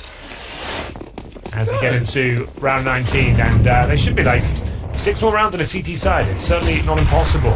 Oh, it could be done. It could definitely be done, but we'll see. They have to get through this rush first. Oh my god, Kerrigan with the Mac 10 just absolutely blowing them up. That's a double kill to open it with. Now, they're going to get 2 in return, but still, that could have spiraled out of control really fast. But I like this from Config. This could be the round-winning move right here. Grenade should do it. And it will. And that's a problem because it takes away some of the attention. Now, if they get the kill, and they will, onto Alex, suddenly Config's position is not nearly as cool anymore. Well, Config, what have you got for us? It's map point, FaZe in the 2 versus 1. It looks like we're all said and done. Robs will confirm it, and will be FaZe Clan with a dominating performance there on their opponent's pit for Vertigo. The A site was completely locked down, and just round after round, it was the ramp that was shut down time and time again. Yeah, it really was. What a victory for FaZe, and, well, we're going to have a little bit of a breakdown from the desk. Job done for FaZe on this map 1. In spite of a little bit of resurgence towards the very end where we saw a couple of NIP players being activated, it did look like a day in the office where we get FaZe in control. Yeah, it looked like coming out to try and play perfect CS from NIP. It was a little bit too slow, a little bit too predictable, too many mid-rounds, where FaZe is probably the best in the world. So, yeah, rough day at the office. I love how FaZe came out being aggressive on that CT side as well. We saw Rain, we saw Kerrigan. They were relentlessly fighting in the beginning of the round, and as you said, it felt like NIP could never really dive into what they had planned coming into the game. You probably know it as a coach as well. You put on a game plan, you want to get into the mid-round scenarios, but if you're already being obstructed before you get to that point, it's going to be tough for a team like NIP. So the aggressiveness coming out for FaZe in the beginning, to me, was sort of like defining the game. Yeah, I mean, we can dive into probably Rain's profile quite quickly. He had a banger of a game. We see more than 100 ADR, and I always consider this to be a huge alarm sign when Rain is being allowed to get all of these multi-kills. So do you think NIP approached it the wrong way? Do you think they allowed him a little bit too much of these multi-kill moments where he just ran away with the game? I think it was a little bit too slow. Like coming up against FaZe, I would probably have sped it up a little bit, just so they don't have the pace of the game in their hands, right? To maybe get them a little bit out of their comfort zone, and then maybe later they will like regroup and find out what's happening. But here it felt like they had the upper hand from winning the second round. From there, it was like... Let's just put it out there. Vertigo, the choice. I personally was surprised. We know FaZe is kind of introducing Vertigo back into their rotation. It's not a map they're supposed to be that strong, but in hindsight, NIP going for Vertigo, was it not just doomed from the very beginning in terms of being cornered in this mid-round? To be fair, I think it's impossible to tell, given Alex is new into NIP. You bring in a new in-game leader, you have 5 days of practice. We don't know how much they've been focusing on Vertigo. We don't know the results on Vertigo either, right? So we can expect NIP's map pool to change a little bit with Alex coming into it. So I guess if there ever was a time to bring it out, it would be in the first game here, where the consequences of losing is not all doom and gloom, I guess. Okay, I see where you're going. I appreciate that. We talk about Rain. Another player we can bring into the spotlight is Twist. In the green room, you had relatively strong words. You said he might be a little bit underrated. Maybe his impact is always felt. Was that the case here again? Yeah, I think like these, like all of a sudden he kills 2, even if like having a bad game, it always feels like it's the two kills that swings a half, you know? Maybe it's in the money break round, maybe it's like on a retake or in a disadvantage, and then the team like picks up from there. So I think he goes under the radar, even if you can say that about Twist, but at least like for me, he's like one of the best players in the world of being like this sleeper. I feel like he's the opposite of what we sometimes describe Dupree as, you know, a guy that if he gets off to a good start, you know he'll dominate throughout the entire game, whereas if he's off to a bad start, sometimes he goes missing. Whereas for Twist, as you said, he can be asleep for the entire game and then all of a sudden, boom, he's going to show up with a couple of kills. Now in this game, obviously it wasn't needed. FaZe were in control from start to finish, but he did have some impact and he did help to the win. Right, now we know FaZe is a little bit of a complicated situation, not only with the whole game square kind of conundrum, but with Twist being maybe in, maybe out. Yeah. There's a whole other rumors out there. We get the experience here, we get to see them, watch them play. It feels like the atmosphere is really good. It's really positive. So that in itself is a good sign. Even though if the future is uncertain, it feels like they're able to just hone in on the tournament. That what's at stake right now, the game right now. Yeah, like they like they look like the best team in the world, right? And when you have that feeling, even if you feel like something is maybe like happening in a month, maybe a week from now, you still feel like you can win anything, right? And when you have that feeling entering a server, I don't think they think too much about anything else. Winning solves everything, Matthew. That's the way it works in you want to print like a t-shirt maybe? We could. Winning solves everything. We could be merchandising. I think that's also part of the case, right? Obviously, we don't know exactly what's going on with FaZe, but as you said, the mood seems to be great. We also observed them before they went into the server, all laughs, all smiles, and as I said, winning solves everything. As long as you're winning, there's no issues. Right, just flip the switch rather very quickly. Any silver linings for NIP? Any calls for hope for Esperance if you're an NIP fan? Did you see anything that would garner your happiness and motivation in this first map? I mean, if anything, Config, we have to give him some credit for at least playing a decent game. We spoke about it in the green room as well. You want him to be activated. You want him to be in the center of the map. You want to unleash him. And I think in CS2 so far for NIP, he's had a couple of good tournaments. He was alright at CAC as well, had a couple of cool moments in this game. And I guess Config is one of those players with the new iteration of NIP, bringing S-Attack, bringing Alex, will have to step up and find some sort of consistency. Yeah, of course. Like you have Res and Config that's kind of the similar type of, maybe not player role-wise, but where they are like impact-wise. That they both have these like big upswings, but also the swings down, right?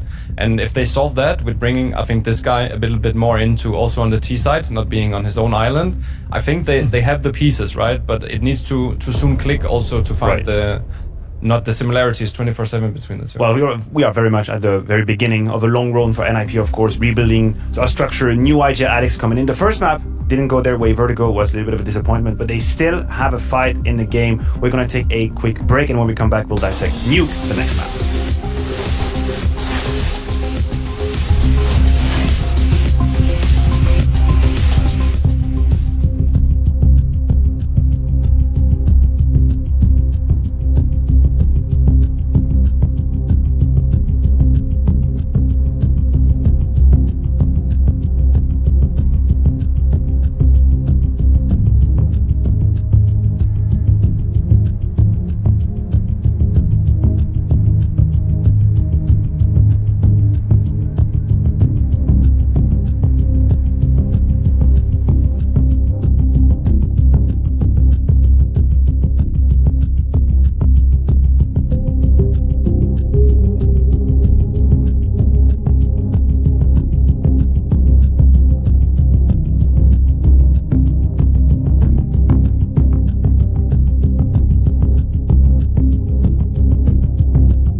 After a strong start on the first map, FAZE is looking to extend their winning streak to 16 here in Copenhagen. They're in the lead 1-0 against NIP and moving on to Nuke. Now, Roga, I'm going to pick your brain. I have the luxury of having you with us currently. FAZE, huge pedigree on Nuke, one of the strongest team out there on that very map. If you are DJL right now, what would be the priority for your team moving on to a game versus FAZE on Nuke? I'll probably think about not being too scared. I feel like they need to come out and show who they are. Like come out and play the style that they have been preparing for. As I said, maybe not go too perfect, that every round needs to be scripted down to the last second, but at least come out and try and take the timings, try and abuse the rotations a little bit, because if they come out now and want to play slow pace, they want to like have the right finishes at the right time, I think FAZE is still too experienced, too good, and will shut it down. But throw in a little bit of X factor, a little bit of like gimmicks here and there, break the smoke wall at one point and try and peek them the other way, like something like this, at least to swing it a little bit, so they're not fully in FAZE's own hand there.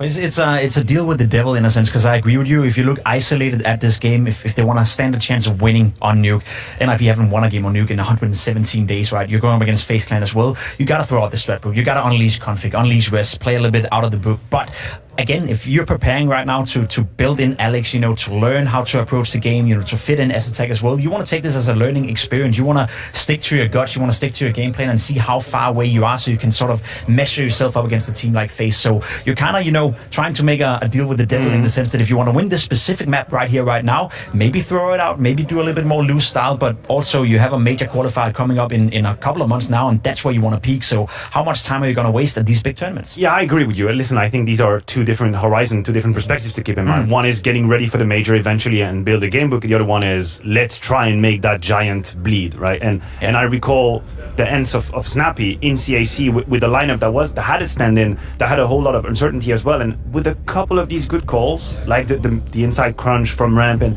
some of these moments, it was possible for them to make FaZe suffer and make FaZe doubt. But how do you make sure that you keep the balance between being a little bit crazy but still keeping your principles, right? Play the good Counter-Strike. How do you find that balance?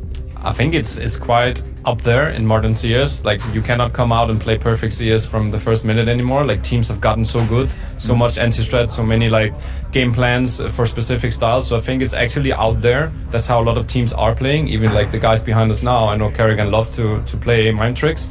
So I think it's here. It's just a matter of having the balls to actually do it here now. You wanted to see some pace on Vertigo. I want to see it on Nuke. I think it's a bit of an old notion that you can play fast on the T side of Nuke. You can definitely be aggressive towards inside. As you said, the quick smoke wall outside and try to force on some pressure towards FaZe Clan in that regard. So when NIP gets to the T side, I want to see them play fast. I want to see if they can rattle out FaZe just a little bit. And then maybe you can fall back on your default. You can fall back on what you prepared coming into the tournament. But you got to do something to put the game up in the air, sort of. Who do you imagine to be the weakling for FaZe Clan? Again, you're building a sort of a game plan for NIP, because we know they don't have a game plan per se. Sure. I think viewers have to realize that they're not coming here ready. They have a bunch of days of practice and that's it. They're moving on with very limited pre-plan and sort of ideas on how to play rounds. But what is your target? Who could be a target? For me, it's always been the inside, bomb side defense for FaZe Clan that's been a little bit, you know, not bad by no means, but it can be rattled, you know. I feel like Rain outside, the way they play outside in general, he's so strong, very good at taking the fights, very good at keeping information, giving it to his teammates. Robs on Ramp, obviously a no-brainer, one of the best players to play that position. So if you want to try to find a weak link in FaZe, it's probably the inner bomb side. It's probably the inner bomb side, or try to abuse the fact that yours truly, Rob's behind you here. He also leaves Ramp a lot. Yes. Yeah. And I think that's maybe one thing. If they somehow can manipulate that, he then starts rotating lower, maybe they have a chance. Yes. Yeah. And I love that you mention it, because I agree. It could be sometimes a double-edged sword, because Robs takes a whole lot of liberty and freedom in how he plays that Ramp position.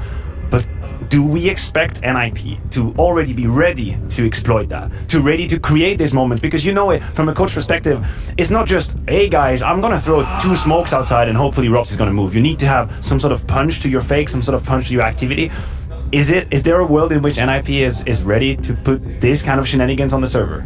I think so, but also remember that Robs also rewatches his previous games, and he's not stupid, so he also knows his tendencies himself. Like, I think that's what makes him such a great player, that one game he can leave ramp every single time, and now he knows the next time, maybe he puts Brokey there, or he stays there like 10, 15 seconds even more, even pushes to find a gap. So I think it's not gonna be so easy, but I think they have to do something, right? They need to try and manipulate a little bit. Yeah, I was just about to say, I feel like Robs is one of the harder players out there to anti-strat, because whenever you watch him play, he's so proactive, and it feels like he's always one step ahead, right? So as you said, one game he does one thing, another one another, and I think Robs right now is not feeling any pressure whatsoever playing NIP, so it's probably going to be another field day for him. Can you maybe exploit Rain's tendency to fight you? Is that be something? Because we know he's very aggressive. That's in his DNA. Maybe can you use some of your aimers for NIP to go out there and take him out? I mean, I think we're going to see a lot of Config, head-to-head with Rain in Yard. At least I hope so. And we did see Config play well on Vertigo, so maybe that's an opening as well. But I also do think Rain is very good at balancing that act. We see him being aggressive once in a while, and the next 2 rounds he'll just hide left side warehouse and do absolutely nothing. So it's tough to catch off FAZE, I would say, on the wrong foot. We are trying to build a narrative here where NIP have a chance, but the sad, harsh reality might just be that FAZE are looking towards streak 16 right here. Anders, Henry, you guys are ready to cast us on that second map. Is there a world? Are we being too realistic? Are we being pessimistic? I try to hope, I try to dream, but we don't have much to work on here. Ever the romantic there, Maniac. I'm afraid it does look like a 2-0, I have to say, Anders. With Nuke and all the variables and situation they went through there, it doesn't sound good for an IP. It's going to take a bit of a miracle, but one that has some potential, right? He's right. Reds, if Config come online and just bring a brutal game onto the server, they've got a CT start. You never know. It doesn't look good, but all they can do is give it their best shot here, and the second map between FAZE and NIP is underway. Yeah, if I had to say some of these, I would say individually, and I did have a shot on that first map. They lost both the pistol rounds. They never really got the economy off round. FAZE had money throughout the whole show. Like I think there is a way here, but yeah, obviously FAZE just they haven't been stopped yet in CS2. So we'll see if anyone's going to be able to. Maybe this is going to be NIP today on Nuke. I certainly would be a bit of a surprise. This would be probably the harder map to win against FAZE on, but I'm going to give them the benefit of the doubt. Say there is at least a chance here. Rain out in the yard. He was the superstar on that opening map, and he's actually got a bit of a good chance here, but his tag will take him down. Not bad. The flashbang nearly set it up for Rain to get the kill there. Well, there it is. An opening kill.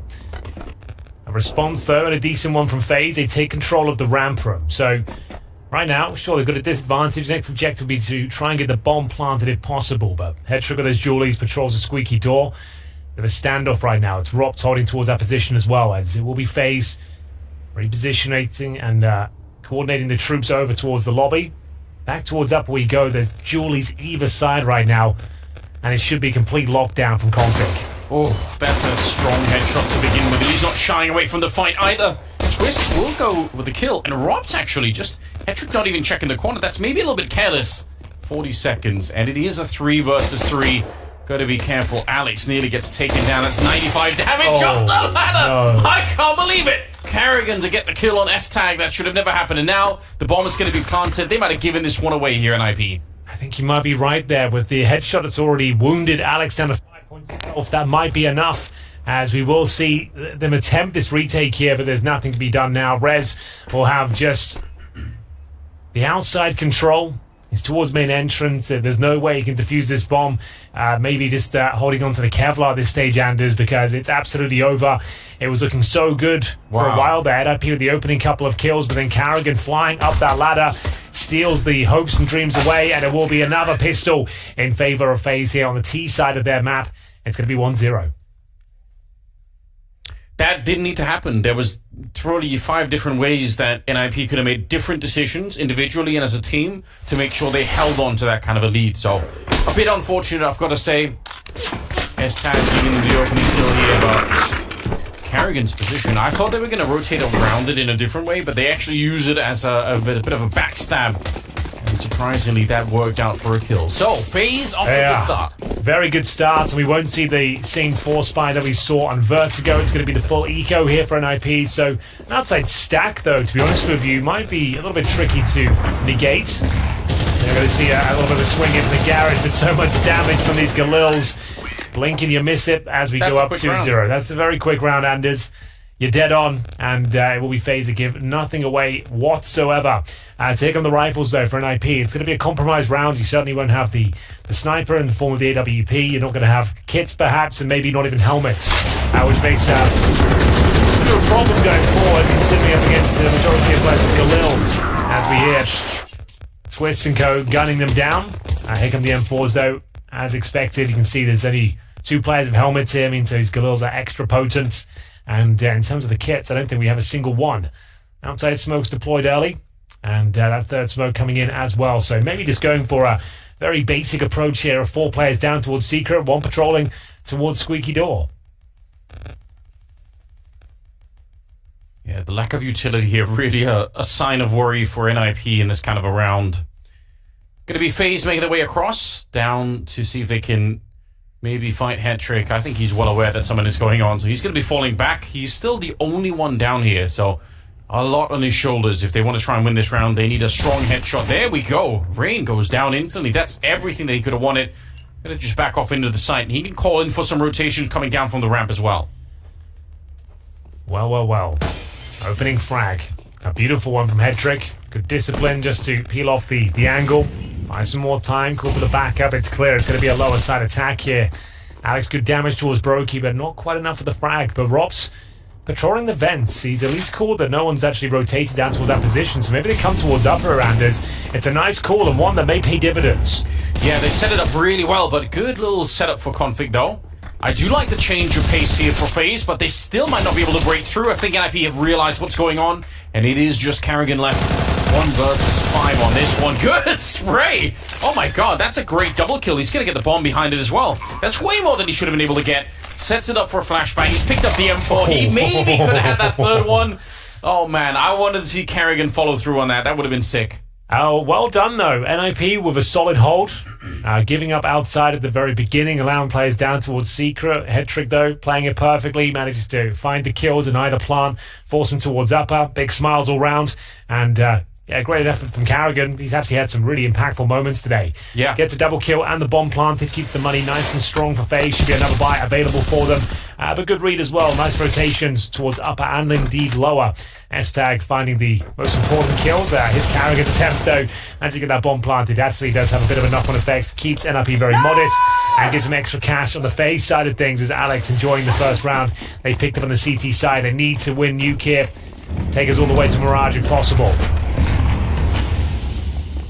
You have to assume that would really spur them on. If they can win Nuke here, NIP are going to go into that third match thinking... That's their sort of turf as well. Like this lineup, Mirage, and Config playing, you just let them off the leash, just get stuck in. If they can take it to Mirage, they've got a real chance, but the stats don't look good for them. FaZe just too good on Nuke. There's Rops. Okay. Working out that Squeaky Door. A couple of kills found already. Make it 3 Anders. Difficult to even keep up with the action here. As there's only 2 players remaining for NIP, they have dropped like flies. Config tucked in towards the CT vent of upper, maybe can salvage this one. He would need 2 kills at the very least to stand a chance. It's Rain again with a headshot through the smoke. I don't know how much you saw, but yeah, he did do it one more time. That's got to be something that's just frustrating for NIP at this point in time, but yeah, Rob sneaking through the Squeak Door and just, you know, you catch yourself for a minute there, just you're unaware, you're not thinking about it, and you're going to be dead. And I like this slowdown now from the FaZe side. Why risk it? Why not just wait and see if you can figure out exactly where NIP are? These last 2 remaining players on the A-bomb site, that's where they're coming, but still, they're completely surrounded and ultimately taken down. Is that another accidental jump from Brokey Henry? Is that what I'm seeing? Potentially. Surely not. He loves it. He's always hopping around. He's hopping mad as we will see a beautifully timed little pin set towards upper. Not giving anything away. Brokey, this phenomenal timing there. As soon as Robs gets the aggro towards the heart, that's when he strikes. Manages to pick up, a bit of a scrappy kill with the jump, but a guaranteed one as FaZe played the round to perfection. Opening frags aplenty, leads them to a 3-1 scoreline, and I assume it's an eco as well, as the finances have just been completely sabotaged on the NIP side. Anders, we've got a Deagle and USPs, that is it. NIP playing on hard mode today. Yes, this is like nightmare mode now. Yeah. This is about as bad as it gets. Trying to see a bit of movement tech there from Twist, doesn't quite nail it, it's fine. It's going to be dropping off some utility. Maybe a double Molotov in that position. Okay. Oh, you can see what they're going for. Okay, that's kind of sick. That is so it lands on top, so you can do the double Molotov. So I assume on the bomb side floor. He landed the Molotov upright. It's a bottle flip. The bottle flip challenge. It's a classic meme. He actually did it as well. I can't believe it. That's a world first. On land as well. Forget about the game. That's, no one's ever done that before, I think. I've never seen that. Let's see if it works out. There's a lovely setup. The double Molotovs in towards up on top of the heart, the bomb side floor, opening frags, and a nice swing for the CTs, but just don't have the firepower to really do much about this. Config makes it exciting. Beautiful headshots found. Won't be enough to win the round there, but certainly made things uncomfortable at the very least. Can we get the bottle flip in slow motion? I feel like it's a new meta now, isn't it? It's got to be. I guess on ecos now we can see how many flips you can get in a row per round. So you can set the record. Revolutionize the game in many ways. Yeah, that's kind of blown my mind. There's going to be a divide. Like, there's going to be what happened after bottle flip and before. That's where we're going to think about it. I can already feel it all over social media already. Everyone is like, look at this bottle. Look at this. Just look at it. Well, sadly, we're denied in this round, but we'll try and mentally recover from that and just get back into talking about the game. Oh, right in his face, isn't it? Robs down to 39 behind. I can't believe it. Head trick out here. Good position and a good kill onto Brokey. They need it so badly, NIP. They need a real string of rounds. They haven't had that yet in this best of 3. They haven't had anything really rolling their way, but now is the chance for it here. Although Rain sneaking out, that is such a good kill onto Head trick. 4 versus 4. Rez inviting himself to the yard, hoping to get a little bit of action out here. But he realizes that's being held by an AWP, so didn't really want to test that any further. So assertive from Rain here as well. He's making great progress on the map. Tucked himself in beneath heaven already. They might just wait for the CT reaction to come through. It will. Config active, as you might expect, towards main entrance. Pulls one back, and then Carragher's about to be sussed out as well. So it's down to Rain to try and salvage the round. It's a great opening frag, but surely overworked in his position. Can't quite connect the dots there towards the second kill of Config, leaving Robs, unfortunately, pretty far removed from the scenario, in towards ramp room, and he's got 3 kills to find. And he has maybe a 5-second window before Config will be looking for the flank coming through, and there it is. It's going to be Config aware of this potential kill and taking him down. So, very good work. CT's back on their feet around us. Okay. It's what they needed. Exactly. High fives are coming out, and, I mean, again, I think that the key here for NIP has to be to roll this on forward, get the economy on their side, and just maybe put FaZe for the first time in an uncomfortable position. If they can get some of the money away there from the T side, that's going to make a big difference as well. So, Config, very nice round. Good opening kill from Head trick. The AWP paying dividends as we take a tactical timeout on the NIP side of things. DGL chiming in here. It's been a pretty stressful opening series for the Ninjas. First map of Vertigo. Their map pick. 13-6 in favor of FaZe. It's the first tournament where they're playing with new in-game leader, Alex. It's been an interesting ride. A few roster changes here and there for the Ninjas. A few role changes. S-Tag off the bench. Interesting ride, Henry. That's the most generous thing you could have said, I think. Well, it's day one. I'm trying to be nice today. And yeah, S-Tag off the bench. Hampus removed his in-game leader. More changes to come, from what we can kind of gather. Like Alexi was on the lineup at one point, bro. Yeah, right. Like Device. To be honest, ever since Device, it's just been a wild roller coaster for the NIP lineup. You'd want to give them even 3 months of just having the same lineup. It'd be sick. It'd be interesting. There's a lot of talent in this squad, and they're going to have to dig deeper than ever to recover this one. Through the flames we go, though. Carragher more than willing to throw himself in towards the bomb site. This time it doesn't really work out, though, as it's going to be a solid A-hold from NIP. Mowing them down with these AK-47, salvage from their enemies. Should be a clean finish as well, as Alex shuts down the upper bomb site. He's fired up. Good. Get them online. Yeah, he wants to make sure he drags everyone through the flames with him. And that is very, very good from NIP there. A classic round for Carragher, jumping through the flames with a Mac. He really does love it, and I think it's one of the things, one of the many things that make him an exciting player is his willingness to do this as the in-game leader and just trying to go for it. And to be honest, it works often really well for him. So why not give it a shot here? This was too much though, and NIP will get another round. 4-3. Still in favor of FaZe here, but they are very low on money. The Eagles have been picked up, a couple of them there. We saw on Vertigo what a difference it could make, but this one, it should be NIP's. I say it, with a little bit of hesitation because those Deagles have been looking good, but you'd want to see NIP pick this one up. You would. If it all goes to plan, this game is back online. It was starting to look a little bit problematic. But, yeah, this round looks like it's under control. 5 versus 3. Those Desert Eagles have been promiscuous, to say the very least, today, Anders. Yes. They've been finding some brutal headshots. But looks like they've been silenced here. 4-4.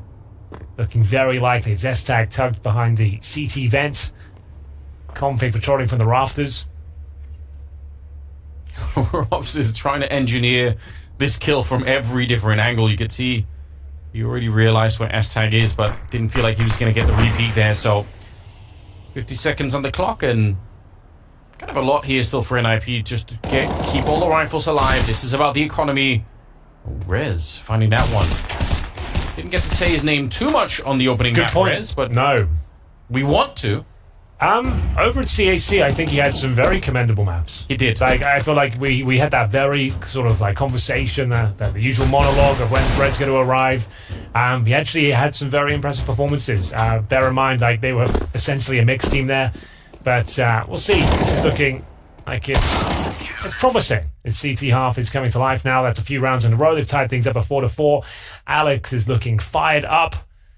New in-game leader wants to make sure the morale stays high of his new team here. As you said, Rez getting the job done. M4 looking very confident in his hands right now, and it's over to FaZe now to see if they've got a response for this solid defense we've seen. It feels like NIP at least have a real chance to prove something, that now they have some money to work with, they have a little bit of a chance here, and that's in itself encouraging, because on the first map they really got wiped out. It was so scrappy that they never really stood a real chance, so it's nice to see. Config's playing well, he's 9-6 at the moment, and we'll see if they can continue this form into the next couple of rounds here. Tied up at 4-4. Config right on top. Rob's not quite ready for the fight, which is surprising. Robson playing really well in that position, but this time was just a little bit too much. 4 versus 5 to start this one with, and Config's going to go down, though. Brokey with a good headshot. Well. We've got a 4-on-4. Carrigan taking great space towards outside, but spotted by Headtrick. Okay. Comfortable kill. No problem whatsoever, to be honest with you. And he'll continue to patrol ramp as well. So this is looking very good for NIP. I'm not sure there is anything FaZe can do with this one, Anders. They have what? Like 0 grenades, really. Like literally 0 utility. And you've got a 5-on-3 or 4-on-3 to be fair, and it's Rain. He has to find a kill down towards Secret. If he can do that without a trade coming through, maybe there's a fighting chance here, but it doesn't look good. It all comes down to this frag, and it will be Rez there to get the better of it. Finding the AK-47 as well. Fancies a bit more. Oversteps the mark here. Trying to get that extra information, and gets a little bit more than he bargained for. 35 seconds. Alex repositioning, using the off angle here. Just needs a one and done. That would be absolutely fine. He knows it as well. And that was the first, and is S-Tag with the second. Beautifully played. NIP will take the lead 5-4.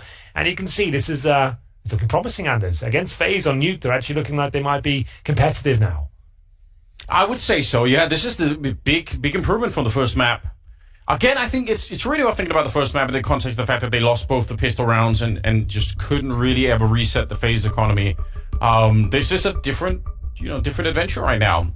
I don't like Rez pushing in that 2 versus 4. I guess it's always like a balance of, I think Roger said this in the desk, like he wants to see NIP not playing scared. Exactly. I think that's promising, right? Like he's getting an AK-47. He's hitting some shots. He just got like 3 eco frags in the round previous. He's feeling himself. Yeah, I don't mind it. We need him to play a little bit more on the front foot, to be honest with you. Good opening kill, gets that AK. It was Alex to save the day there. Like I said, if he gets at least 1, round will be secure. He had S-Tag behind him as well. Really solid hold with the smoke getting dropped. And look at that. That's some passion for you. I like that. That is something, though, that NIP has been missing in the past. I feel like the sort of most energetic player for forever, really, on this team has been Config, right? Yeah, true. That energy. So if Alex can try and match that, get them a little bit more fired up, I think that's something that could really help out. Underestimated part of the game to have someone that can keep the energy flowing. It's a 5-4 scoreline. NIP with a round lead. It might not sound like a lot right now, but I'm sure for the mental, it makes a difference here. Hetrick. Not realizing, but probably calling out, saying they could have got down. There is a chance, and I think they've already got Rez down below. Yeah. Catch anyone. Just the safety net, we'd call it at this point. Making sure that they can't scramble down towards lower. It is going to be a ramp pincer. So CT's one step ahead of it. Should be absolutely fine. There's always a chance it could spiral. And we know how potent the Desert Eagles of FaZe are. And it looks like we've got an opening frag. Rain. He somehow gets past them. There's still going to be a solid hold here. It's Alex doing God's work with that AK-47, but can't fend off Rain. He's surrounded right now. This is the partial buy from FaZe, and they brought it back to a 2 versus 2. Utility dropped towards the ramp, but the bomb is down as well in a very compromised position. Yeah. Both CTs defending it with the AWP, the M4 respectively as well. So this will be super difficult, especially now. That was the opportunity. If Carrigan could have got that kill some way with the P250, you never know. Rain, though, still making the frags happen, Anders. He's done everything in this round. It's such a sick round from Rain. 3 kills here. Oh! We have to do something, but Carrigan will find the headshot, and they get it back. Unbelievable. It's because Rez is in the jump position, and somehow he can't see Rain when he's up against that left-hand side of the hallway. It's a bit of a red face for Rez there, I'm afraid, because that's how S-Tag dies. Exactly. He's patrolling that position. Like you said, he's jump spotting it, and at the moment he looks away, I think he just diverted his gaze for a few seconds. Rain sneaks through. He gets that opening pick, and it applies all this pressure to Alex, who is delivering. He was finding kills there, but Rain continues to dominate here on Nuke, and his Carrigan biding his time until he had the advantage with the P250. It's a massive round to give over. Config knows it as well. As we go 5-5, it's a partial victory for FaZe here. Headtrick taking matters into his own hands. Playing aggressive here towards that side with the AWP. Molotov, though, makes things uncomfortable, but he's not taking any damage for now. Missed flick, but it doesn't matter. Rez still here to pick up the kill. They're going to double nade against Hetrick. That did almost no damage. Where did the grenades go? He's down to 77. Now, they're very low on grenades on the NIP side. That was kind of the compromise here from losing that previous round. So that is a bit of an issue, especially with a minute left. But that opening could go a long ways. S-Tag is going to be going down, and Carrigan will find the kill onto Hetrick from the silo position. Yeah, Hetrick is trying to retreat. Couldn't get out of the path of Carrigan. Mows him down from the silo position. And they've got a huge advantage now. T-side of Nuke, a 4 versus 3.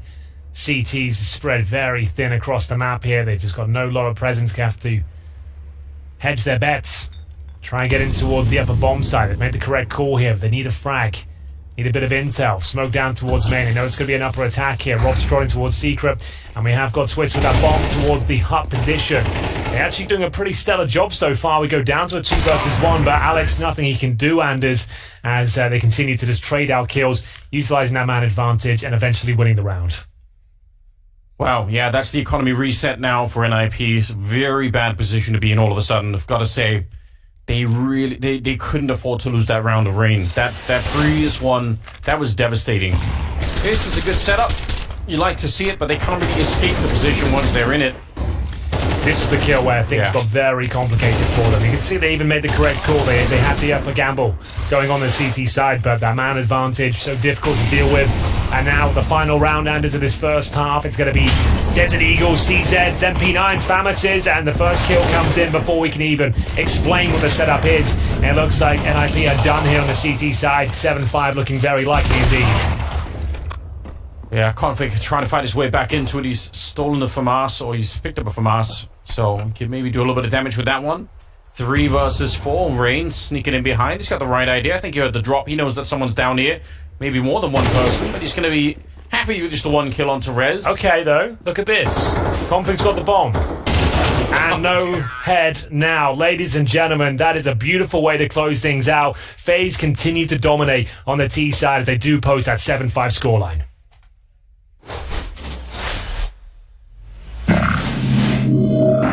Once you're in there, you could go anywhere. You can split both sides, but hold on! The fans have voted, and this next round will have limited gravity, but I believe they're still deadly accurate in the air. So jumping is, you're going to have a laser sight up there. You can jump and look at this!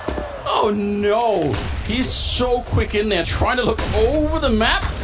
Oh, look at it. They're all airborne, but they should be able to shoot. There we go! Dupree! He doesn't know he's getting shot from at all. He getting dropped. He thinks he's safe down there, but he's airborne above him. Dupree here to shut it down. It's so close. He missed a couple of shots, and now it's just S-Tag left. He's coming in with a ridiculous flank. Is he really going to try and throw? This flashbang is going to go to the moon. That's not even... It's too much. He's at the obelisk, getting one wall. They're trying to knife him. It's just so good. And there's that. The best time to do it. This one needs no explanation.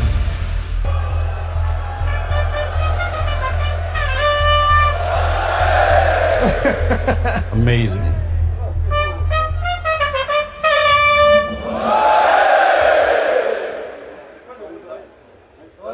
Right in his ear. He's got no more voice. I don't know why he wants to take away hearing as well. He's inspired by it. Oh, it's great, Jason. Why can't we have this every match? Smooth and simple. Send him up to our little booth next, Jason. Get him up here in the casting booth. Or you have him just blast that the entire time behind the other team. That could definitely put to Kenny getting a kill. Final round of the first half, and it's Zoomer Madness. This one should benefit the Dream Team with all the snipers they've got down the list. Gotta give you a shot here. No scope headshot through a smoke. That's how it's done. Okay, they're all leaning back as well. Oh, they're having a great time. Lounging on the stage, no stress at all. Bunch of JDMs in here. That's exactly right. Oh, and now they're hunting for him. Rez put under pressure. It's another no-scope. Oh, in God's name. Symbol's trying to no-scope a little bit of his own. Getting hunted down by Soccer. Oh, it's Kirby instead getting the kill. So another round at the end.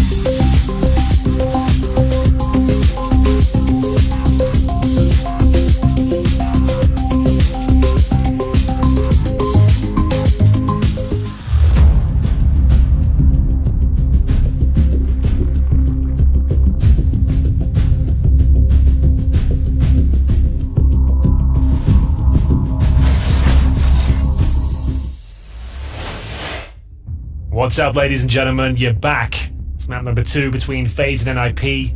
FAZE continue to look very strong here in the series. They're the heavy favourites. And Anders, I just got a question for you there. We're looking back at some of those highlights of Team Denmark versus the All-Stars. It's a classic.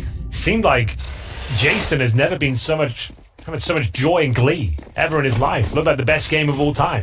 The most fun anyone's ever had. He's a man for the show matches. He loves a show match. He does love a show match.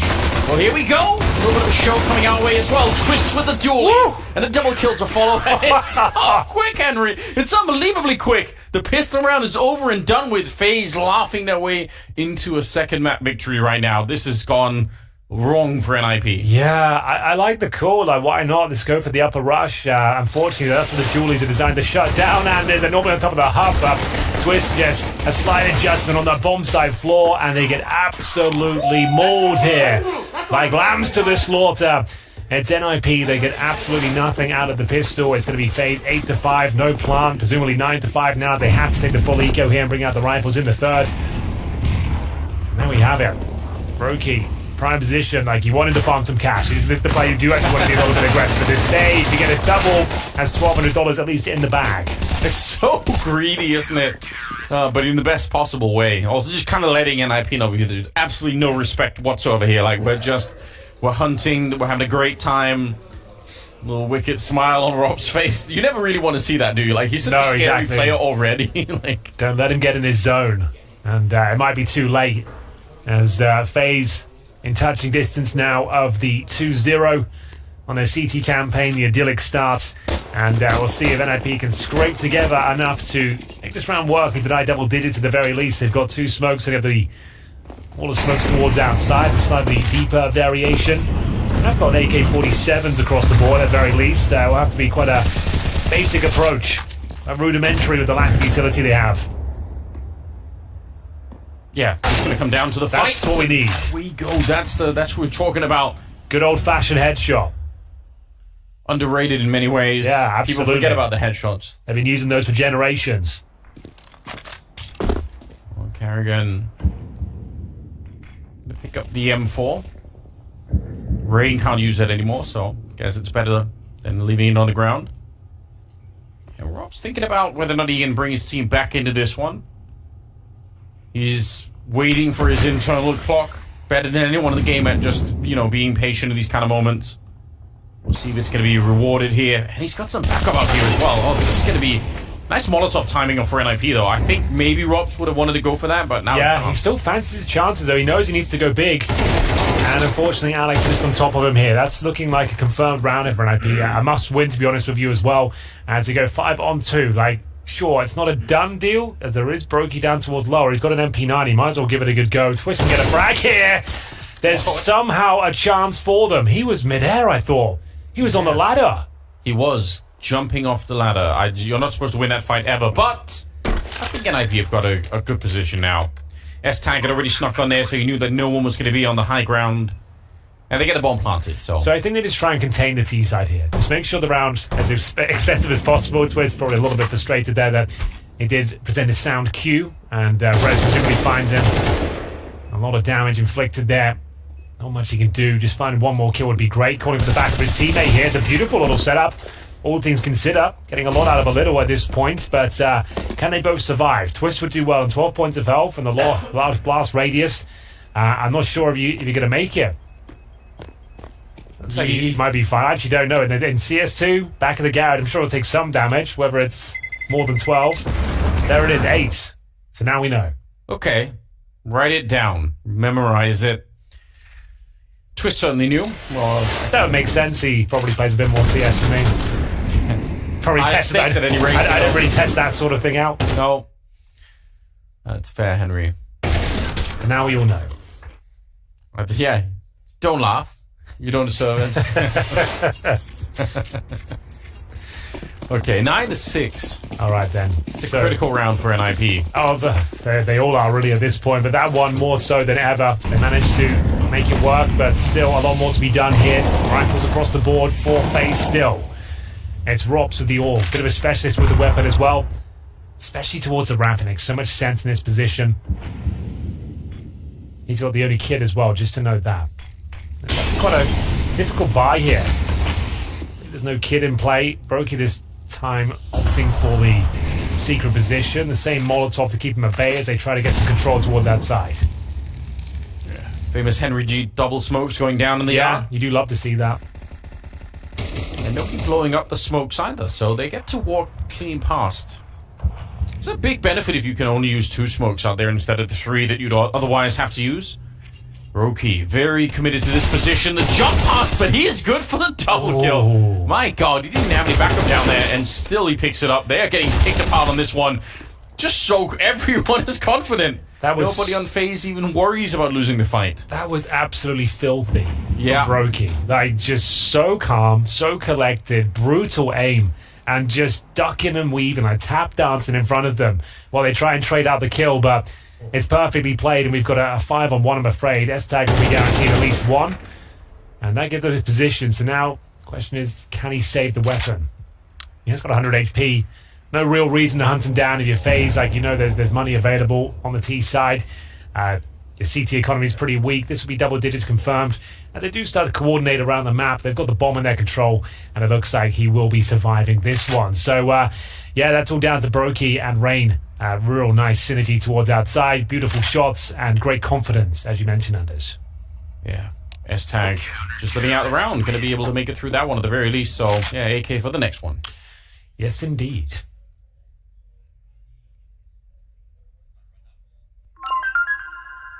They had a pretty good T-side, but we can also do it. Let's take pistol here and let's just grind one round by round. And play with no fear, boys. And play with communication. Like, we have to play like a FAZE puck. But if we talk to each other, it's gonna be all good. Just remember how we did in practice, like this. Well. Andy. That was during the break between the first and second half. So I think it was Carrigan coming into. Hey, that's pretty much what the analyst said. Yeah. Like, I don't think they put it in quite so many words, but playing like a FAZE pug, keeping it loose. They've got 5 days of prac under their belt, so you know what? They just need to play with the same sort of confidence. And wise words from Config. Like, he's probably onto something there. They've got enough skill to win this sort of game, but not looking too great right now. It's difficult to play like a pug on New Candace. It's a very technical map, especially on that CT side. It's all about rotations, communication. You can't really make a one-man play on the CT side of Nuke, unless you're playing like outside, and maybe you have a chance to put on a bit of a show, but you shouldn't be able to. But yeah. I don't know, the individuals on FaZe right now are making me kind of second guess that a little bit, because I think just they need look so confident.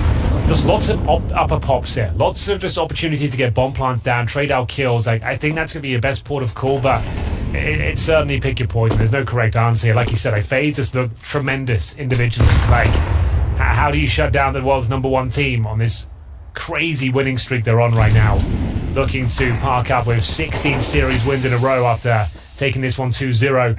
Like we said, the ramp perfectly complemented by the org as they get mowed down once again. It looks like FaZe got another comfortable round going in their favor. 4 versus 2, Anders, and it's just so calm out there. They look very relaxed on the CT side. Yeah, there's nothing that NIP are offering them at the moment that's making them question whether or not they're going to be able to win individual fights or win the map and the game as a whole. They're really at home right now. Rez getting double teamed. It's down to Headtrick. He's going to be found as well. You see how they're just walking in. They really are just individually coming up with every single kill they need. Robs for the double on the one side, Twist the double on the other side. It's working out perfectly at the moment. I can't really. This is the phase you get if they get a strong start. If they're not down 0-5, Anders, we've been asking. Yeah, we wanted to see what that looks like. It took them 16 series to get there, but this is what they look like if they get the ball rolling nice and early. This is brutal. 11-6, and it has to be the partial buy. I say that actually fully invested. I guess you're 1 round away from series points, so yeah, why not? Give it everything you've got. This was the debut game, at least on land, for Alex as the in-game leader for NIP. Not much is expected against FaZe, let's just be honest. Like, the only defendants to win the series. Did they show up today? Difficult to say. I would say FaZe just looked extremely good. This is like championship form FaZe. Continuing their momentum, as you can see, extremely confident. Got a nice buffer of rounds here. This is against the Force Buy as well, so this is quite significant that they're winning this so easily. There's nothing that's really being done in terms of the response. Molotoved off. I know Alex is taking a lot of damage as well. And there it is, series point pretty much locked in as FaZe absolutely dominate the lobby. And what a finish from Carrigan. Smiles all round. Yeah, they're having way too much of a good time on the FaZe side of things. They're playing like the FaZe pug now. That's true. Flying up the ladders, pushing in towards the lobby. It looks like it's job done here. Pack it up, because NIP are done. Wow. Well, I must say this is encouraging for FaZe to keep the streak going, right? That's obviously what they're looking for. Just to don't drop it at all. But NIP, I don't know. I would say individually they've looked okay, which I think is that's something that I think is worth thinking about. But yeah. In an MR12 format, you lose the wrong rounds, you don't get the pistols. Even when it looks like you should be, they lost some. They didn't have to look rounds. Yeah, they didn't have to look average today. They had to look their absolute best. Yeah. To stand a chance against FaZe, like when you're coming in with 5 practice days under your belt, let's bear that in mind. But here we go, not done just yet, it would seem. Reds with the double kill towards the upper bomb side. It's the Tech 9 doing the heavy lifting here. Who would have thought this is the round they actually start to look quite promising. Not out of the woods just yet, though. There's damage inflicted. There's rain from the lobby. Looking like he might be able to do something with this still. It's 4 versus 3. Config down to 16 points of health. The bomb only just planted as well, so as soon as the smokes dissipate, you never know. If Rain can find his second kill towards the lobby, maybe they can close things out right here, right now.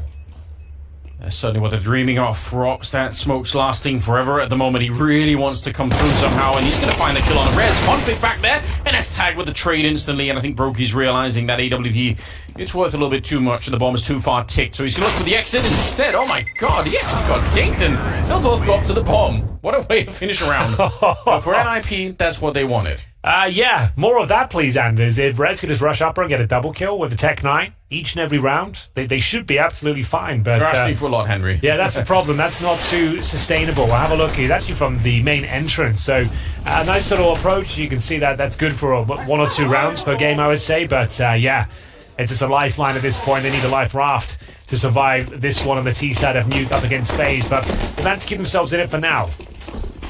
Still, of course, series points here. We need 5 rounds in a row to get us to overtime.